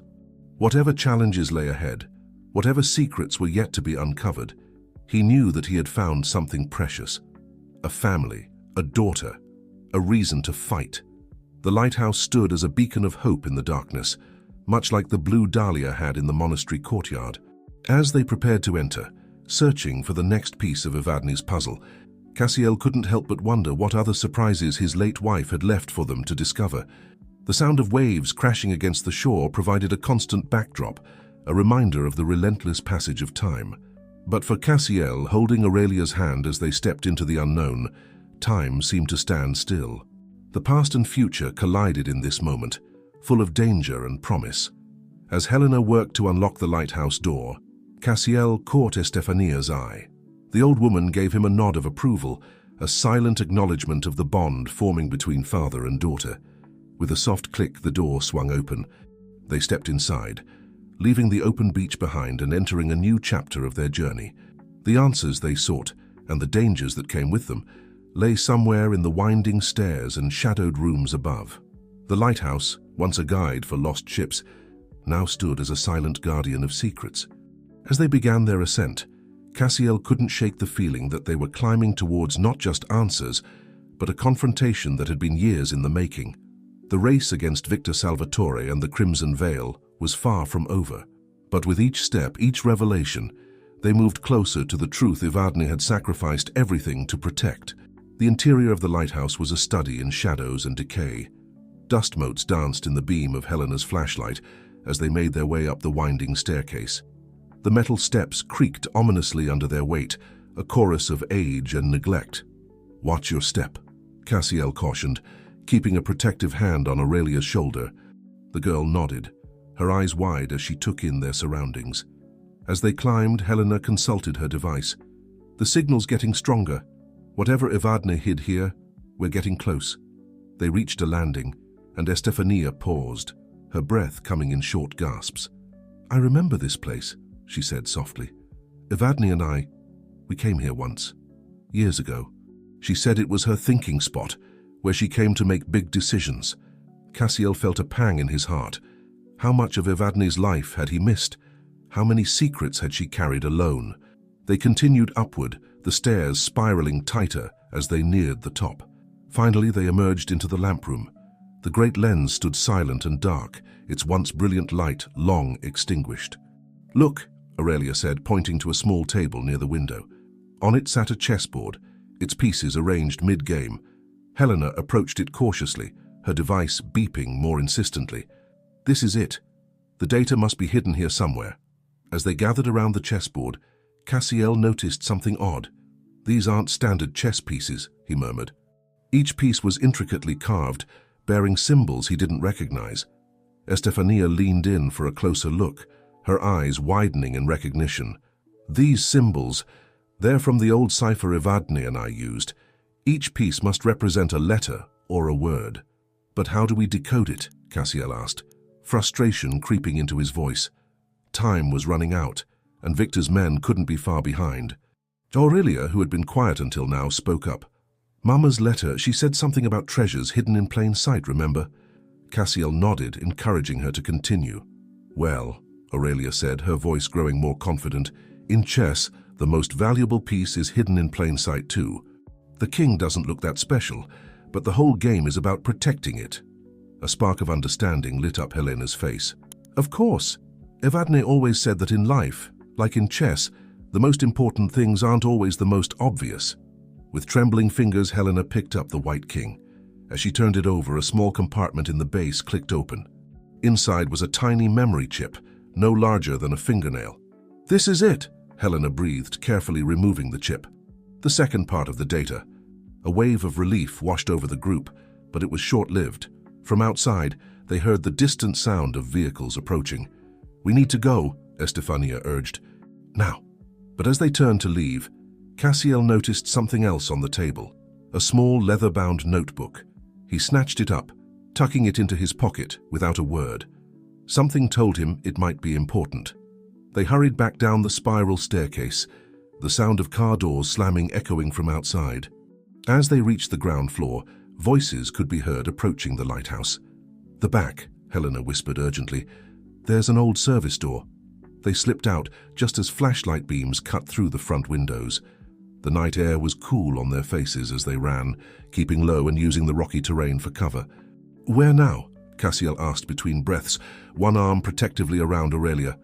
Helena pointed to a dense copse of trees in the distance. "There. We can lose them in the woods and make our way to the safe house." As they ran, Aurelia stumbled, crying out softly. Cassiel scooped her up without breaking stride, ignoring the burning in his muscles. "I've got you," he murmured. "Just hold on." They reached the tree line just as shouts erupted behind them. Flashlight beams swept the area they had just vacated. Under the cover of the dense foliage, they paused to catch their breath. Cassiel set Aurelia down gently, checking her for injuries. "Are you okay?" She nodded bravely, though he could see tears glistening in her eyes. "I'm sorry I slowed us down," she whispered. Cassiel felt his heart constrict. "Hey," he said softly, cupping her face in his hands. "You have nothing to be sorry for. You've been so brave, so smart. I'm proud of you, Aurelia. And I know your mother would be too." A small smile broke through Aurelia's tears, and she hugged him tightly. Over her shoulder, Cassiel caught Helena and Estefania exchanging a look, part relief, part sadness for the years lost. As the sounds of pursuit grew more distant, Helena consulted her device once more. "The safe house isn't far. We should be able to make it by dawn if we keep moving." They set off through the woods, the trees providing cover, but also presenting new challenges. Roots threatened to trip them, and low-hanging branches scratched at their faces and arms. As they walked, Cassiel's mind turned to the notebook he had grabbed from the lighthouse. When they had a moment of safety, he would need to examine it. Something told him it held answers to questions he hadn't even thought to ask yet. The sky was just beginning to lighten with the first hints of dawn when Helena finally called a halt.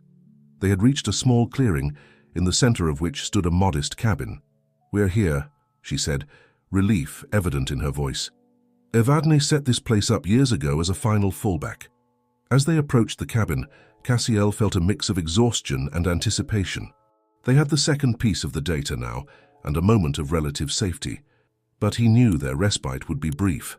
Victor Salvatore and the Crimson Veil were still out there, and the final piece of Evadne's puzzle remained to be found.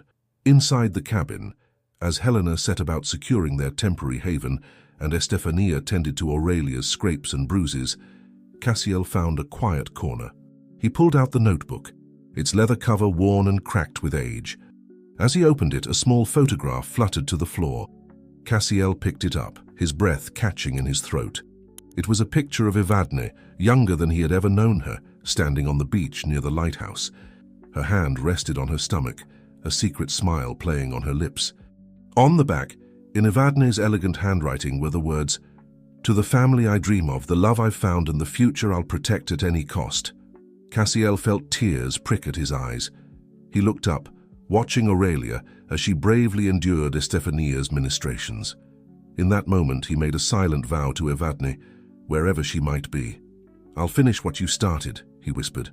"I'll keep her safe, I promise." As the first true light of dawn broke through the cabin windows, Cassiel knew that their journey was far from over. But for the first time since this wild chase began, he felt a glimmer of true hope. They had come this far, against all odds. Whatever challenges lay ahead, they would face them together, as a family. The notebook in his hands held secrets yet to be revealed. The final piece of the puzzle was still out there, and Victor Salvatore's shadow loomed large. But in this quiet moment, watching his daughter's brave smile, Cassiel felt ready for whatever came next. The new day was dawning, bringing with it the promise of answers, the threat of danger, and the unshakable bond of a family forged in the fires of adversity.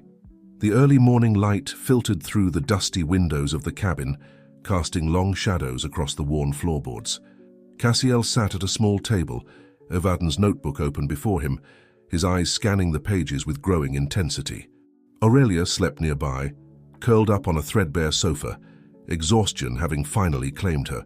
Helena and Estefania huddled in the kitchen area, speaking in hushed tones as they prepared a meager breakfast from the cabin's sparse supplies.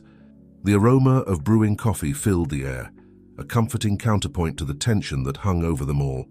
As Cassiel turned another page, his breath caught in his throat. There in Evadne's elegant handwriting was a passage that made his heart race. "The final piece lies where it all began, where two hearts first beat as one, and where the truth of our love was sealed. Victor will never think to look there, for he knows nothing of love's true power." Cassiel's mind whirled. Where it all began. He closed his eyes, memories flooding back. The day he met Evadne, the whirlwind romance that followed, the moment he knew she was the one. "The old clock tower," he whispered, the realization hitting him like a thunderbolt. "What was that?" Helena asked, approaching with a steaming mug of coffee. Cassiel looked up, his eyes bright with excitement and a touch of fear. "I know where the last piece is hidden.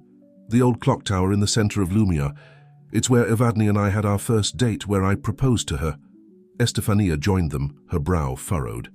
"But that's in the heart of the city. It'll be crawling with Victor's men by now." "Exactly," Cassiel said, a grim smile playing on his lips. "It's the last place they'd expect us to go. Hidden in plain sight, just like Evadne always planned." A soft voice interrupted their discussion. "What's hidden in plain sight?" They turned to see Aurelia, awake and alert, her blue eyes, so like Evadne's, filled with curiosity. Cassiel moved to her side, kneeling down to meet her gaze. "The last piece of the puzzle your mother left for us. We think we know where it is, but getting to it won't be easy." Aurelia's face set in a determined expression that was startlingly familiar. "I want to help. I'm not afraid." Cassiel felt a surge of pride, tinged with fear for the dangers that lay ahead. "I know you're not, little one. You're brave, just like your mother. But this will be dangerous. We're stronger together," Aurelia said firmly, echoing words Cassiel had said to her earlier. "Isn't that what you told me?" A chuckle escaped Cassiel's lips. "Using my own words against me already? You really are your mother's daughter." The moment of levity was short-lived. Helena's device beeped urgently, drawing their attention. "We've got movement," she said, her voice tense. "Multiple vehicles approaching from the south. We need to move." A flurry of activity followed as they gathered what little supplies they had. Cassiel carefully tucked Evadne's notebook into his jacket, along with the photograph he'd found. As he helped Aurelia into a too large jacket they'd found in the cabin, he couldn't shake the feeling that they were racing towards a confrontation that had been years in the making. They slipped out of the cabin just as the first hints of dust clouds appeared on the horizon. The dense woods provided cover, but also slowed their progress. Cassiel kept a firm grip on Aurelia's hand, helping her over fallen logs and through tangled underbrush. As they moved, Estefania fell into step beside Cassiel. "There's something you should know," she said, her voice low, "about Victor, and why he's so obsessed with finding Aurelia." Cassiel glanced at her, noting the worry etched deep in the old woman's face. "What is it?" Estefania took a deep breath. "Victor believes that Aurelia is the key to unlocking a power he's been seeking for years, a power that, in the wrong hands, could reshape the world." "What kind of power?"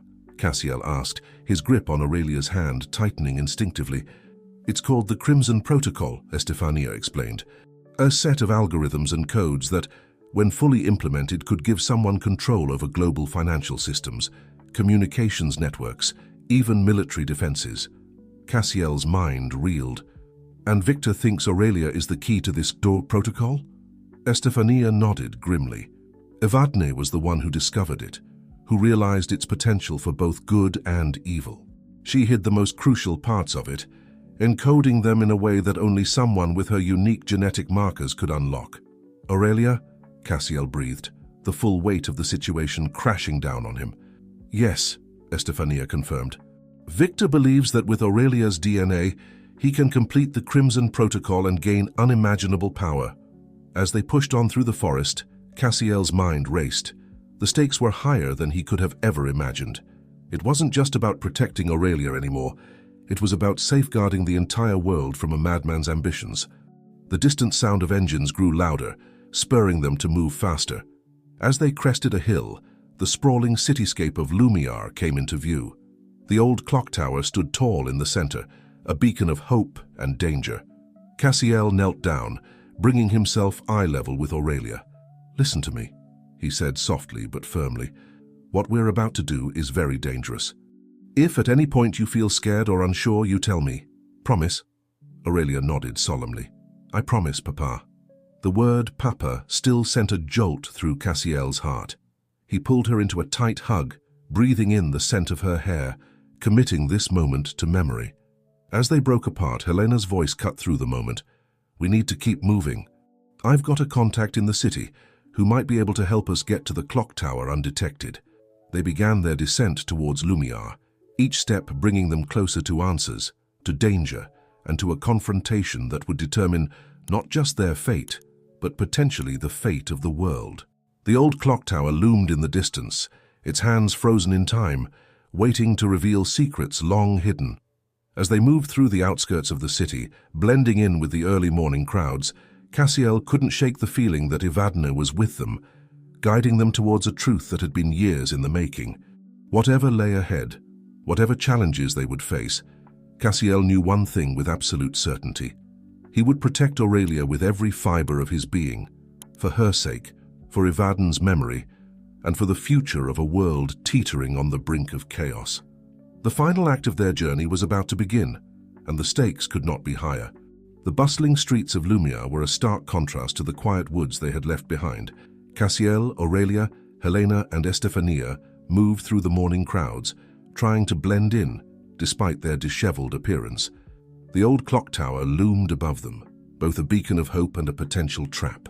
Helena led them through a maze of narrow alleys and hidden passages, her knowledge of the city's secrets proving invaluable. "My contact should be meeting us soon," she whispered, eyes constantly scanning their surroundings. As if on cue, a figure emerged from the shadows of a nearby doorway. Cassiel tensed, instinctively pulling Aurelia closer, but Helena's slight nod reassured him. The newcomer was a young woman with vibrant red hair and sharp, intelligent eyes. "Helena," she said softly, her gaze sweeping over the group, "I see you've brought friends." "Mara," Helena replied, relief evident in her voice. "Thank you for coming. We need your help to get to the clock tower undetected." Mara's eyebrows shot up. "The clock tower? That's practically fortress now." "Victor's men have it surrounded." Cassiel stepped forward. "We have to try. Everything depends on it." Mara studied him for a moment, then her eyes fell on Aurelia. Something flickered in her expression. Recognition, perhaps, before she schooled her features into a neutral mask. "All right," she said finally. "I can get you close, but after that you're on your own. Follow me and stay close." As they moved through the city, Mara led them through a dizzying series of turns and hidden passages. Cassiel marveled at the secret world that existed just beneath the surface of the city he thought he knew so well. "How do you know about all these passages?" Aurelia asked, her natural curiosity overcoming her fear. Mara glanced back, a hint of a smile on her lips. "Let's just say I've had a lot of practice staying hidden in this city. Sometimes the best way to fight the darkness is to know it better than it knows itself." Her words sent a chill down Cassiel's spine. He wondered just how deep the influence of the Crimson Veil ran in Lumia. As they neared the clock tower, the streets became noticeably emptier. Cassiel could feel the tension in the air, the sense of being watched. Mara brought them to a halt in a small hidden courtyard. "This is as far as I can take you," she said. "The clock tower is just beyond that wall. There's a maintenance entrance on the east side that might be less guarded." Helena gripped Mara's hand. "Thank you. You've taken a great risk helping us." Mara's eyes darted to Aurelia again. "Just be careful, and whatever you do, don't let them get the girl. The world can't afford for Victor to win." Before Cassiel could ask what she meant, Mara had melted back into the shadows, leaving them alone in the quiet courtyard. "Well," Estefania said, her voice tight with tension, "I suppose this is it." Cassiel knelt down in front of Aurelia. "Remember what I said. If you're scared, if anything feels wrong, you tell me, okay?" Aurelia nodded, her blue eyes wide but determined. "I remember, Papa. We're in this together." Cassiel felt a lump form in his throat. He pulled her into a tight hug, wishing he could shield her from the dangers that lay ahead. As they prepared to make their final approach to the clock tower, Helena's device emitted a soft beep. She frowned, tapping at the screen. "That's odd. I'm picking up a signal. It's faint, but it's similar to the encryption Evadne used." "Could it be the final piece of data?" Cassiel asked, hope flaring in his chest. Helena shook her head. "No, this is different. It's like a message, but I can't decode it fully without the key." Estefania peered at the device. "Wait, I recognize some of those symbols. They're from the old cipher Evadne and I used." As Estefania worked to decode the message, Cassiel felt a growing sense of unease. Something about this felt too convenient, too easy. Finally, Estefania's eyes widened. "It's a warning," she said, her voice barely above a whisper. "It says, 'Beware the wolf in sheep's clothing.' The heart of the veil beats closer than you think." A chill ran down Cassiel's spine. What does that mean? Before anyone could answer, a commotion erupted from the street beyond their hiding place. The sound of running feet and shouted orders filled the air. "They've found us," Helena hissed. "We need to move now." In the chaos that followed as they scrambled towards the clock tower's maintenance entrance, Cassiel's mind raced. The warning message, the convenient help from Mara, the feeling of being watched, it all pointed to a troubling conclusion. There was a traitor in their midst. Someone close to them was working for Victor Salvatore. As they slipped through the maintenance door and into the shadowy interior of the clock tower, Cassiel knew that the final confrontation was at hand. But now, with doubt and suspicion clouding his mind, he wasn't sure who he could trust. The clock tower's ancient mechanisms ticked above them, counting down to a moment of truth that would change everything. Cassiel gripped Aurelia's hand tightly, steeling himself for whatever lay ahead. The answers they sought were close, but so were their enemies. And as they climbed the winding stairs towards the clock tower's heart, Cassiel couldn't shake the feeling that they were walking into a trap. The final piece of Evadne's puzzle awaited them, but so did revelations that would shake their world to its core. The true test of their strength, their love, and their trust was about to begin. In the shadows of the clock tower, with danger closing in from all sides, Cassiel made a silent vow. No matter what happened, no matter what truths were revealed, he would protect Aurelia, even if it cost him everything. The gears of fate were turning and the moment of reckoning was at hand. The interior of the clock tower was a labyrinth of shadows and ticking mechanisms. Cassiel led the way, one hand firmly grasping Aurelia's, the other holding a small flashlight that barely penetrated the gloom. Helena and Estefania followed close behind, their footsteps echoing off the stone walls. As they climbed the winding stairs, the enormity of the clock tower's inner workings became apparent. Massive gears turned slowly overhead, their steady rhythm a counterpoint to the rapid beating of their hearts. "Where exactly are we looking?" Estefania whispered, her eyes darting nervously around the cavernous space. Cassiel's mind raced back to the day he had proposed to Evadne in this very tower. "The observation deck," he said softly. "It's where we shared our most precious moments. If Evadne hid something here, that's where it would be." They continued their ascent, the air growing thinner and the ticking of the clock growing louder. Aurelia stumbled slightly, and Cassiel scooped her up into his arms without breaking stride. "You okay, little one?" he murmured. Aurelia nodded against his shoulder. "Just tired and scared. But I'm trying to be brave like Mama." Cassiel's heart clenched. "You are brave, Aurelia, so incredibly brave." As they neared the top of the tower, Helena's device began to emit a soft, pulsing beep. "We're close," she whispered urgently. "The signal's getting stronger." They emerged onto the observation deck, a circular platform encased in glass that offered a panoramic view of Lumiar. In daylight, it would have been breathtaking. Now, in the pre-dawn gloom, it felt exposed and vulnerable. "Spread out," Cassiel instructed, setting Aurelia down gently. "Look for anything out of place, anything that might be a hiding spot." They began to search, running their hands along the walls, checking behind old informational plaques, looking for any sign of Evadne's presence. It was Aurelia who found it. "Papa," she called out softly. "Look at this." Cassiel hurried to her side. She was pointing at a small brass plaque near the railing. It looked unremarkable at first glance, but as Cassiel leaned in closer, he saw it. Tiny engravings around the edge, almost invisible to the naked eye. "The cipher," Estefania breathed, peering over his shoulder. "It's the same one from Evadne's notes." With trembling fingers, Cassiel traced the engravings. As he did, he felt a small click, and the plaque swung open like a tiny door, revealing a hidden compartment.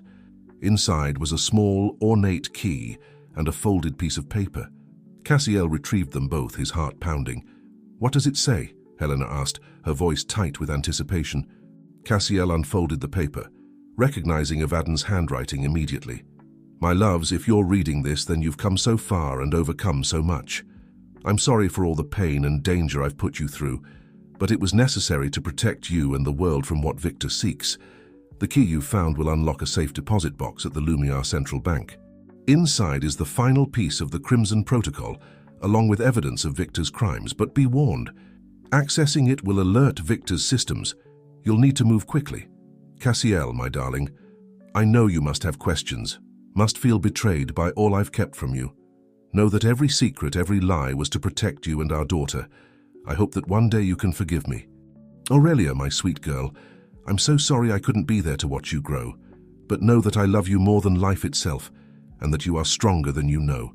Trust in each other, and in the love that binds you. It's the one thing Victor can never understand or defeat. All my love, Evadne." As Cassiel finished reading, he felt tears pricking at his eyes. He looked up to see Aurelia watching him, her own eyes shimmering with unshed tears. "She loved us," Aurelia said softly. "She really loved us." Cassiel pulled her into a tight embrace. "Yes, she did, and we're going to finish what she started." The moment was shattered by the sound of a helicopter approaching.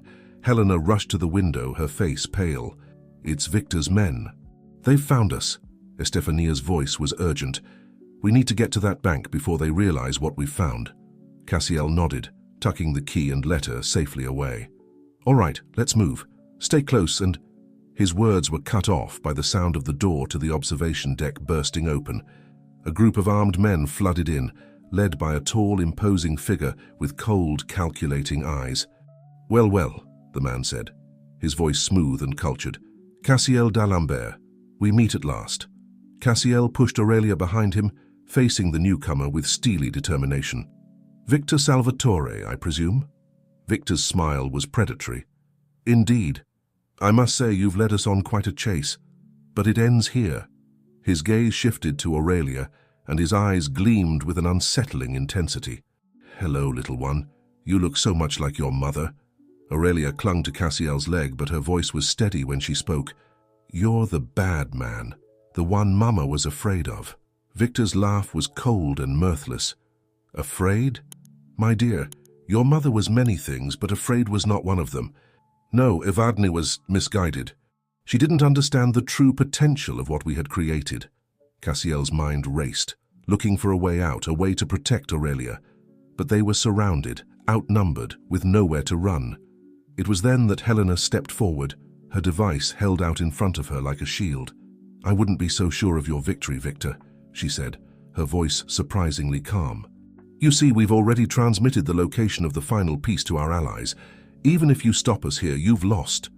Victor's eyes narrowed, a flicker of doubt crossing his face. "You're bluffing, are we?"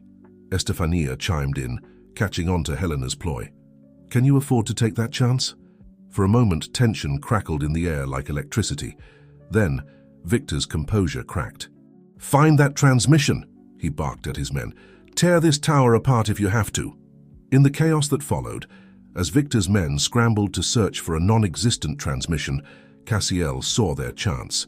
He scooped Aurelia into his arms and made a dash for the stairs, Helena and Estefania close behind. They plunged back into the shadowy interior of the clock tower, the sounds of pursuit echoing off the walls. As they raced down the winding stairs, weaving between massive gears and ticking mechanisms, Cassiel's mind whirled. They had the key to the final piece of the puzzle, but Victor was hot on their heels. The bank was across town and they were running out of time and options. As they burst out of the clock tower's maintenance entrance and into the early morning light, Cassiel knew that the final act of their journey was about to unfold. The race to the bank, the confrontation with Victor, the truth behind the Crimson Protocol. It would all come to a head in the next few crucial hours. With Aurelia in his arms and determination in his heart, Cassiel ran towards an uncertain future, ready to face whatever challenges lay ahead. For Evadne, for Aurelia, for the world that hung in the balance. The gears of destiny were turning, and the final pieces of the puzzle were about to fall into place. The streets of Lumia were beginning to stir with early morning activity, as Cassiel, Aurelia, Helena, and Estefania raced through the waking city. Their breath came in ragged gasps, their feet pounding against the cobblestones as they put as much distance as possible between themselves and the clock tower. "We need transportation," Cassiel panted, still carrying Aurelia. "We'll never make it to the bank on foot." Helena nodded, her eyes scanning the street. Suddenly, she veered off towards a parked motorcycle. "Cover me," she said, pulling out a small toolkit from her jacket. Cassiel wanted to protest. Stealing wasn't exactly setting a good example for Aurelia, but they were out of options. He set Aurelia down, keeping her close as he and Estefania formed a protective barrier around Helena. Within moments, the motorcycle roared to life. "I can take two," Helena said, swinging her leg over the seat. "Go," Estefania urged. "Take Cassiel and Aurelia. I'll find another way." Cassiel hesitated. "We can't split up, it's too dangerous." Estefania's eyes were fierce with determination. "We don't have a choice. Victor's men will be swarming the streets any minute. Go, I'll meet you at the bank." With a heavy heart, Cassiel climbed onto the motorcycle behind Helena, pulling Aurelia in front of him. As they sped away, he caught a last glimpse of Estefania disappearing down an alleyway. The wind whipped past them as Helena navigated the increasingly busy streets with skill. Aurelia clung to Cassiel, her small body tense with fear and excitement. "You okay?" Cassiel shouted over the engine's roar. Aurelia nodded, a determined set to her jaw that reminded him so much of Evadne. "We're going to win, right, Papa?" Cassiel tightened his arms around her. "We're sure going to try, little one." As they neared the financial district, the streets became more crowded. Helena weaved through traffic, ignoring angry honks and shouts. In the distance, Cassiel could see the imposing facade of the Lumia Central Bank. Suddenly, a black SUV swerved into their path. Helena cursed, veering sharply to avoid collision. They skidded to a stop in front of a busy cafe, startled patrons scattering. "Run!" Helena shouted, abandoning the motorcycle. They sprinted down the sidewalk, dodging pedestrians and street vendors. Cassiel's legs burned with exertion, but the adrenaline coursing through his veins kept him moving. As they rounded a corner, Cassiel saw the bank's entrance just a block away. But between them and their goal was a line of Victor's men, their dark suits and earpieces marking them clearly as a threat. "This way," Helena hissed, pulling them into a narrow alley. "There's a service entrance on the other side of the building." They navigated through a maze of back alleys, the sounds of pursuit growing closer. Just as they reached the service door, a figure stepped out from the shadows. Cassiel pushed Aurelia behind him, ready to fight, but then he recognized the newcomer. "Estefania," the old woman smiled grimly. "Told you I'd meet you here." Before they could exchange more words, the door burst open. A security guard stumbled out, looking confused and alarmed. Helena stepped forward, her voice urgent. "Listen carefully. We need to access a safety deposit box immediately. It's a matter of national security." The guard's eyes widened. "I can't just—" "Please," Cassiel interjected, desperation clear in his voice. "Lives are at stake, including my daughter's." Something in Cassiel's tone must have convinced the guard. He hesitated for a moment, then nodded. "Follow me, quickly." They rushed through the bank's back corridors, the guard leading them to a secure elevator. As the doors closed behind them, Cassiel felt a momentary sense of relief, but he knew they weren't safe yet. The vault level was eerily quiet. Row upon row of safety deposit boxes lined the walls, each holding secrets and treasures unknown. "Box number?" the guard asked. Cassiel pulled out Evadne's note, his hands shaking slightly. 7139. As the guard led them to the correct box, Cassiel could hear commotion from above. Victor's men had entered the bank. "Hurry!" Helena urged. With trembling fingers, Cassiel inserted the key. The lock clicked open, revealing a small USB drive and a sealed envelope. Just as he retrieved the items, alarms began to blare. The vault door started to close automatically. "Run!" Estefania shouted. They sprinted for the exit, the heavy vault door inching shut with each passing second. Cassiel scooped up Aurelia, pushing her through the narrowing gap. He dove through after her, feeling the rush of air as the door sealed behind him. But their relief was short-lived. As they turned towards the elevator, they found themselves face to face with Victor Salvatore and a group of armed men. Victor's smile was cold and triumphant. "Well done, Mr. D'Alembert. You've saved me the trouble of opening that vault myself." Cassiel pushed Aurelia behind him, his mind racing for a way out. But they were cornered, outnumbered, with nowhere to run. Victor held out his hand. "The drive and the envelope, if you please. There's no need for anyone to get hurt." Cassiel's grip tightened on the items. Everything they had fought for, everything Evadne had sacrificed, it all came down to this moment. But before he could respond, a commotion erupted from the stairwell. Shouts and the sound of gunfire echoed through the vault antechamber. Victor's head snapped towards the noise, his composure cracking for the first time. "What the—" In that moment of distraction, Helena made her move. With lightning speed, she disarmed the nearest guard, using him as a human shield as she opened fire on Victor's men. "Go!" she shouted to Cassiel. "Get Aurelia out of here!" Chaos erupted in the confined space. Cassiel didn't hesitate. He scooped Aurelia into his arms and ran, Estefania close behind. As they burst into the bank's main lobby, they found it in turmoil. Men and women in tactical gear were engaged in firefights with Victor's forces. Cassiel recognized some of them. They were the allies Evadne had mentioned, finally making their move. "This way," a voice called out. Cassiel turned to see Mara, the red-headed woman who had helped them earlier, waving them towards an exit. With no time to question her reappearance, Cassiel followed. They ducked and weaved through the battle, the sounds of gunfire and shattering glass all around them. As they emerged into the sunlight, a van screeched to a halt in front of them. The side door slid open, revealing a team of operatives. "Get in," Mara shouted. "We'll explain everything once you're safe." Cassiel hesitated for a split second, his instincts warring with the need to protect Aurelia. But one look at his daughter's frightened face made the decision for him. They climbed into the van, which sped away as soon as the doors closed. As they raced through the streets of Lumiar, leaving the chaos of the bank behind, Cassiel held Aurelia close. "It's okay," he murmured, though his own heart was racing. "We're safe now." But even as he said the words, Cassiel knew that their ordeal was far from over. The USB drive felt heavy in his pocket, a reminder of the secrets and dangers they had yet to face. The van sped through the outskirts of Lumiar, leaving the chaos of the city behind. Cassiel held Aurelia close, his mind racing with questions. Mara sat across from them, her piercing gaze moving between the father and daughter.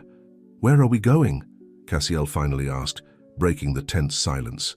Mara's expression remained neutral. "Somewhere safe. A place Evadne set up years ago as a final fallback." At the mention of Evadne's name, Aurelia perked up. "You knew my mother?" A flicker of emotion passed over Mara's face. "I did. She was extraordinary." Cassiel felt a pang in his heart. How many people had known Evadne better than he had? How many secrets had she kept? As if reading his thoughts, Mara leaned forward. "I know you must have questions, Mr. D'Alembert, but right now we need to focus on keeping you and Aurelia safe. Victor won't give up easily." The van wound its way up into the hills, eventually turning onto a narrow, unmarked road. After what felt like hours, they came to a stop in front of a nondescript building nestled in the woods. "We're here," Mara announced. "Welcome to the sanctuary." As they exited the van, Cassiel took in their surroundings.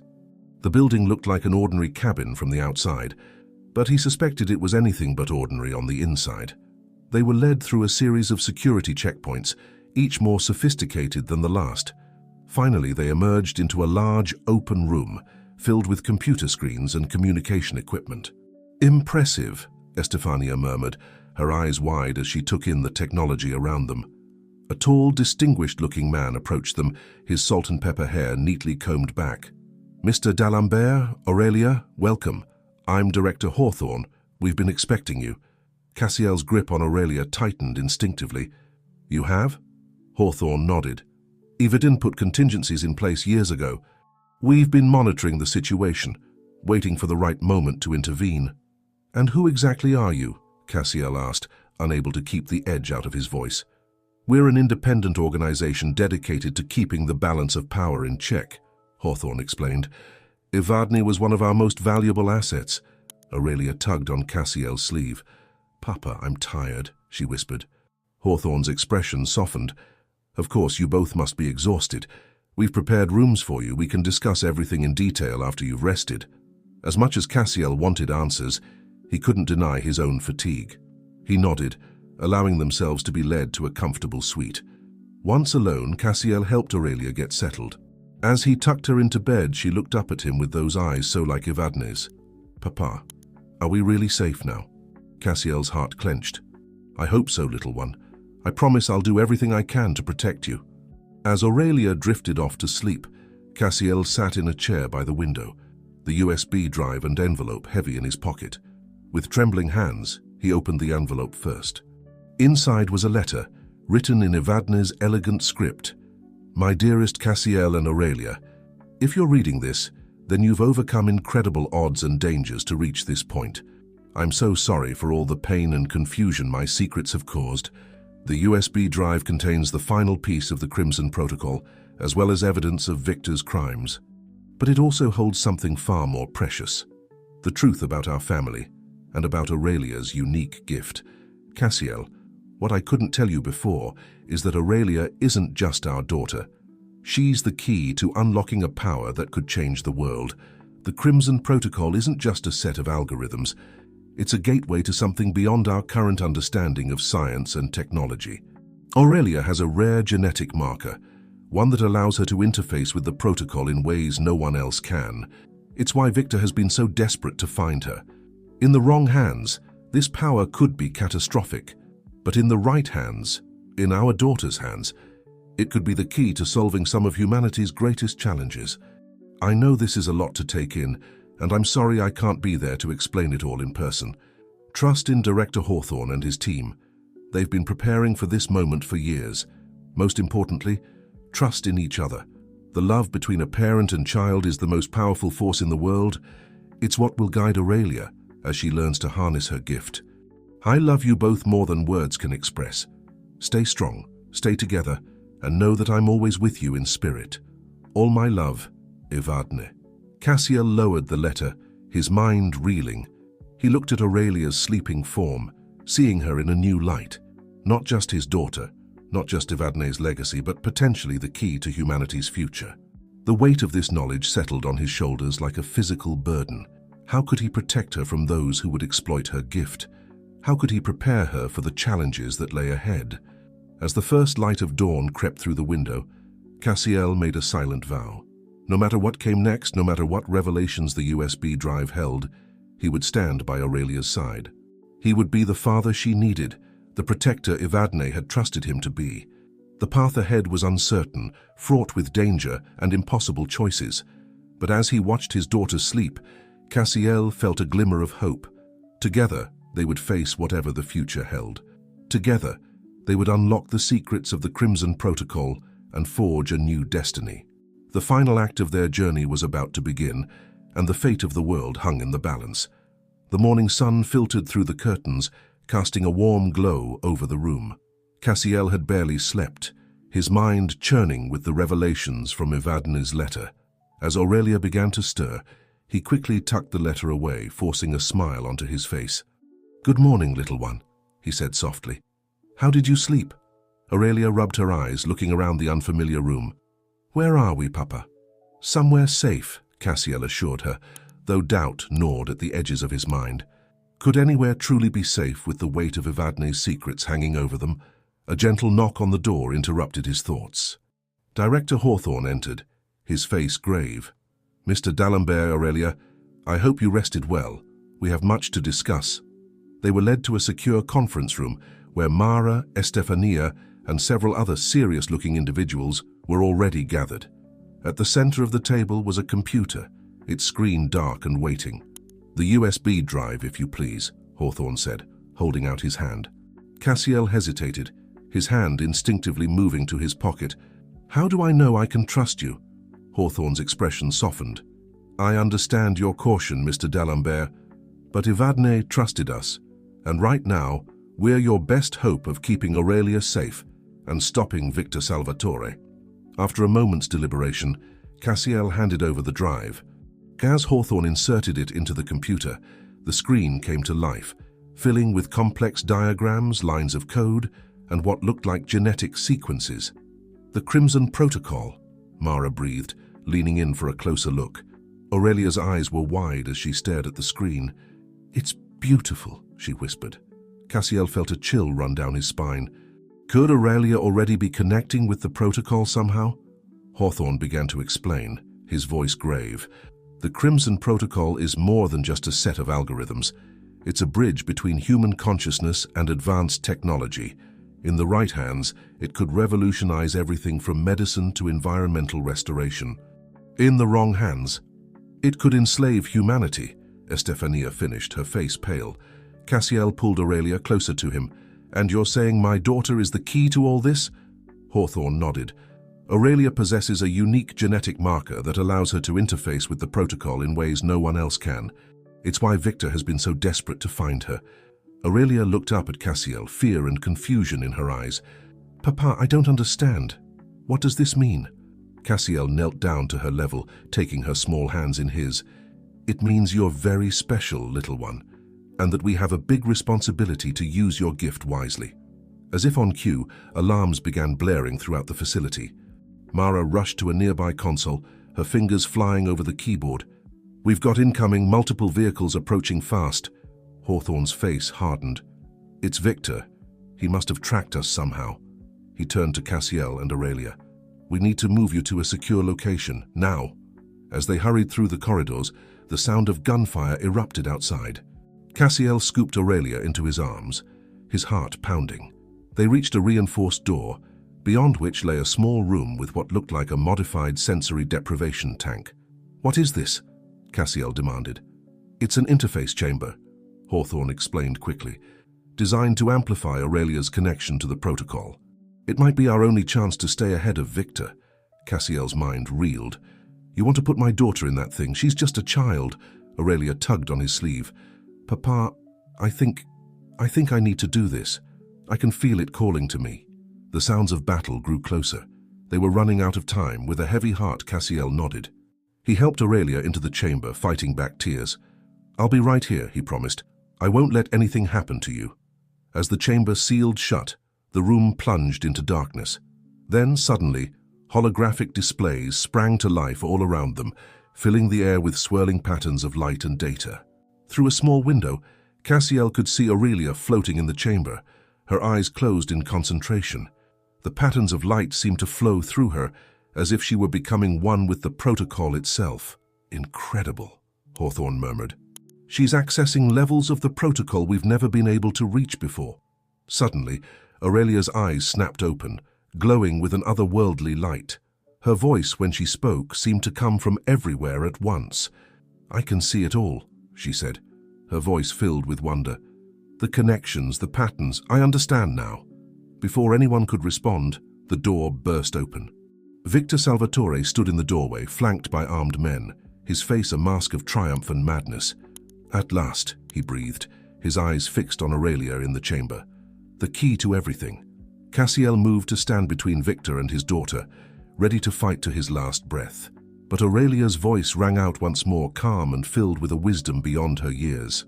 "It's over, Victor," she said. "I've seen the truth of the protocol. It was never meant for one person to control. Its power belongs to all of humanity." As she spoke, the holographic displays began to shift and change. Data flowed out from the chamber, spreading through the facility's systems and beyond. Victor's face contorted with rage. "No! You can't do this. The power is mine." But it was too late. Alarms began to sound on the devices carried by Victor's men. Reports flooded in of systems failing, secrets being exposed worldwide. In that moment of chaos, Cassiel saw his chance. He lunged at Victor, tackling him to the ground. As they struggled, Cassiel caught a glimpse of Aurelia through the chamber window. She smiled at him, a smile full of love and reassurance. "It's okay, Papa," her voice echoed in his mind. "I know what to do now." A blinding light filled the room, emanating from the chamber. When it faded, the holographic displays were gone, and the chamber door slowly opened. Aurelia stepped out, looking somehow both exactly the same and profoundly changed. She walked past the stunned onlookers, past the subdued Victor, and straight into Cassiel's arms. "I did it, Papa," she whispered. "I set it free. The protocol belongs to everyone now." As Cassiel held his daughter close, he realized that this was both an end and a beginning. The danger from Victor was over, but the true journey of understanding Aurelia's gift, of helping her navigate this new world she had unlocked, was just beginning. Outside, the sounds of battle had ceased. A new day was dawning, not just for them, but for the entire world. Whatever challenges lay ahead, Cassiel knew one thing for certain. He and Aurelia would face them together, bound by a love stronger than any protocol, any danger, any force on Earth. The future was uncertain, but it was theirs to shape. And with Aurelia's gift and Cassiel's unwavering support, it promised to be a future filled with hope, wonder, and infinite possibilities. The days following the confrontation at the sanctuary passed in a blur of debriefings, medical checkups, and hushed conversations. Cassiel hardly left Aurelia's side, watching over her as she slept and holding her hand through endless meetings with Director Hawthorne and his team. As the world grappled with the sudden influx of information released by the Crimson Protocol, Cassiel and Aurelia found themselves at the center of a storm they barely understood. News reports spoke of massive data leaks, corrupt officials being exposed, and groundbreaking scientific discoveries being shared freely across the globe. "It's remarkable," Estefania mused one evening as they sat in the comfortable living quarters provided by Hawthorne's organization.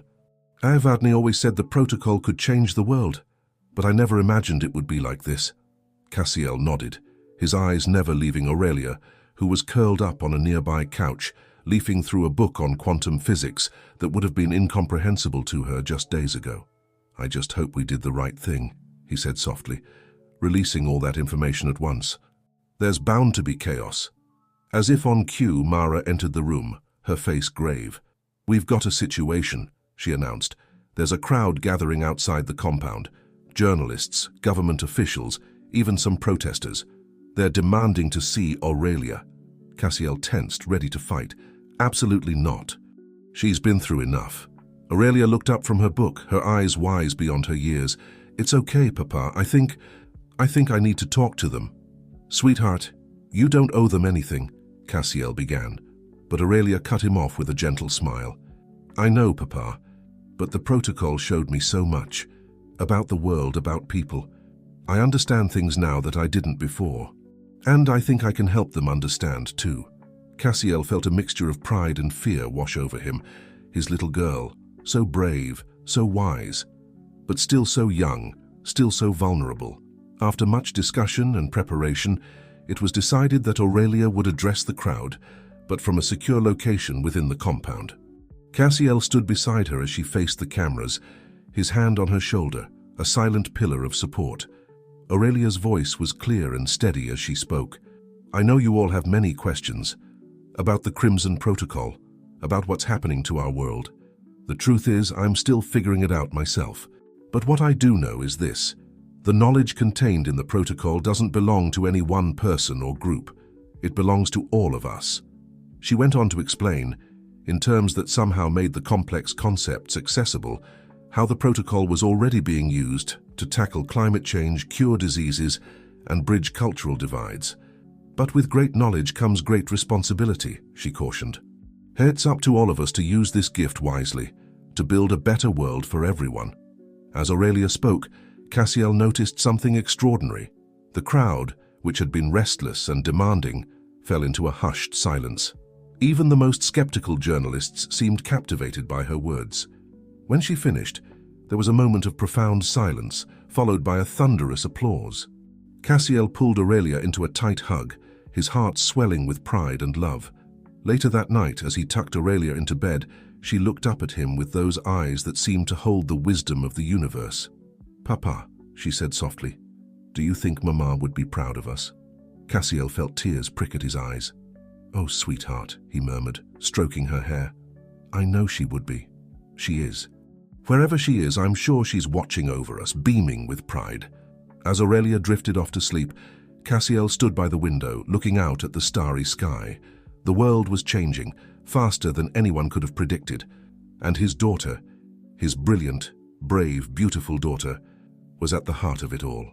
He thought of Evadne, of all the sacrifices she had made to bring them to this point. We did it, my love, he whispered to the stars. We protected her, just like you wanted, and now she's going to change the world. As he turned back to look at Aurelia's sleeping form, Cassiel felt a sense of peace wash over him. Whatever challenges lay ahead, whatever new wonders or dangers the Crimson Protocol might bring, they would face them together. Father and daughter, bound by love, guided by the legacy of a remarkable woman who had seen the future and dared to shape it. The dawn of a new era was breaking, and Cassiel d'Alembert, once a man lost in the shadows of his past, now stood ready to step into the light, hand in hand, with the miraculous daughter he never knew he had. The adventure that had begun with a mysterious blue Dalia was far from over.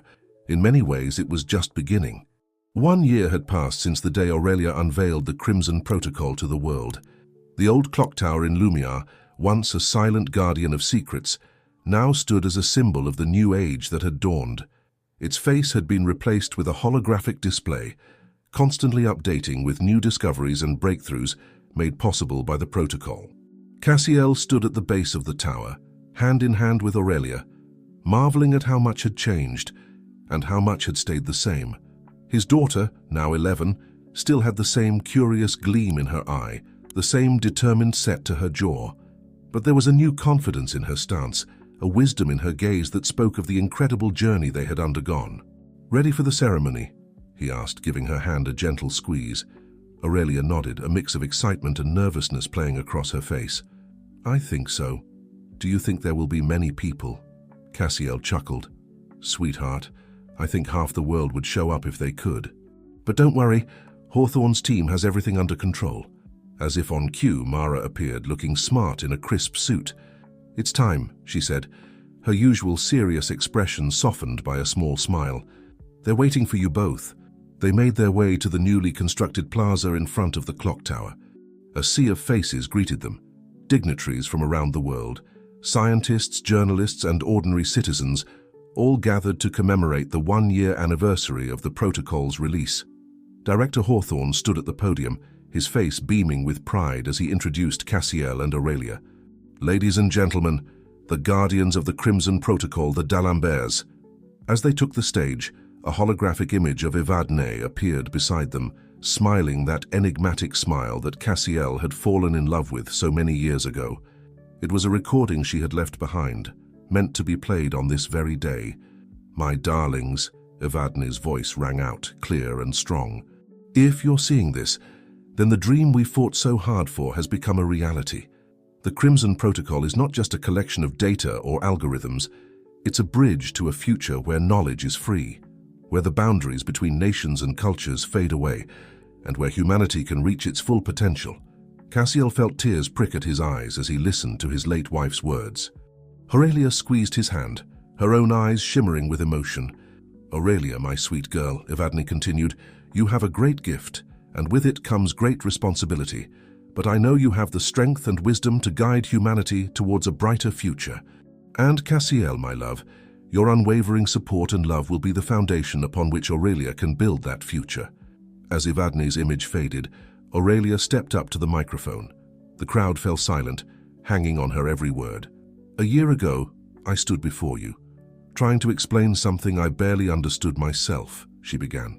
"Today, I stand here in awe of what we've accomplished together.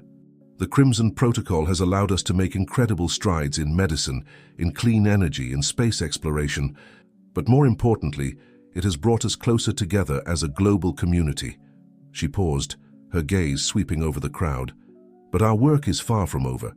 The protocol has shown us infinite horizons, possibilities beyond our wildest dreams.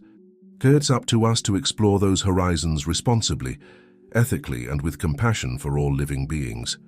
As Aurelia spoke, Cassiel couldn't help but marvel at the poise and wisdom she displayed. She was no longer just his little girl. She was a beacon of hope for the entire world. The ceremony concluded with the unveiling of a new initiative, the Evadne Foundation for Global Harmony. Its mission was to ensure that the benefits of the Crimson Protocol reached every corner of the globe, leaving no one behind in this new era of enlightenment. As the crowds dispersed and the sun began to set, Cassiel and Aurelia found a quiet moment alone. They stood in the shadow of the clock tower, watching as its holographic face cycled through images of the incredible advancements made in the past year. "Papa," Aurelia said softly, "do you ever wish we could go back, to before all of this happened?" Cassiel considered the question carefully. "There are moments when I miss the simplicity of our old life," he admitted. "But then I think of all the good we've done, all the lives we've touched, and I wouldn't change a thing." Aurelia leaned against him, a contented sigh escaping her lips. "Me neither. I hope I can live up to everyone's expectations, to Mama's legacy." Cassiel wrapped an arm around her shoulders. "Sweetheart, you've already exceeded any expectation anyone could have had. Your mother would be so proud of you, I know I am." As the first stars began to appear in the twilight sky, Cassiel felt a sense of peace wash over him. The road ahead was still long and undoubtedly filled with challenges. The Crimson Protocol, for all its benefits, had also opened up new ethical dilemmas and potential dangers that they would need to navigate carefully. But looking at Aurelia, seeing the determination in her eyes and the compassion in her heart, Cassiel knew that the future was in good hands. Together, they would continue to explore the infinite horizons that lay before them, guided by Evadne's enduring love and the unbreakable bond between father and daughter. As they turned to leave, Cassiel caught a glimpse of something that made him pause. There, growing in a small garden bed at the base of the clock tower, was a single blue dahlia. Its petals seemed to glow in the fading light, a silent reminder of where their journey had begun. Aurelia noticed it too, a smile spreading across her face. "It's beautiful," she whispered. "Yes," Cassiel agreed, his voice thick with emotion. "Just like your mother. Just like you." Hand in hand, they walked away from the clock tower, ready to face whatever the future might hold. The blue dahlia swayed gently in the evening breeze, a symbol of hope, of love, and of the infinite possibilities that lay ahead. The story of the Crimson Protocol, of Evadne's sacrifice, of Cassiel's unwavering love, and of Aurelia's remarkable gift would be told for generations to come. But for Cassiel and Aurelia, it wasn't just a story. It was their life, their legacy, and their ongoing journey into a future bright with promise and endless wonder. As they disappeared into the twilight, the clock tower continued its silent vigil, its holographic face a constant reminder of how far they had come and how far they still had to go. The adventure that had begun with the mysterious blue Dalia had blossomed into something far greater than anyone could have imagined. A new chapter in human history, written with the ink of knowledge and illuminated by the light of love.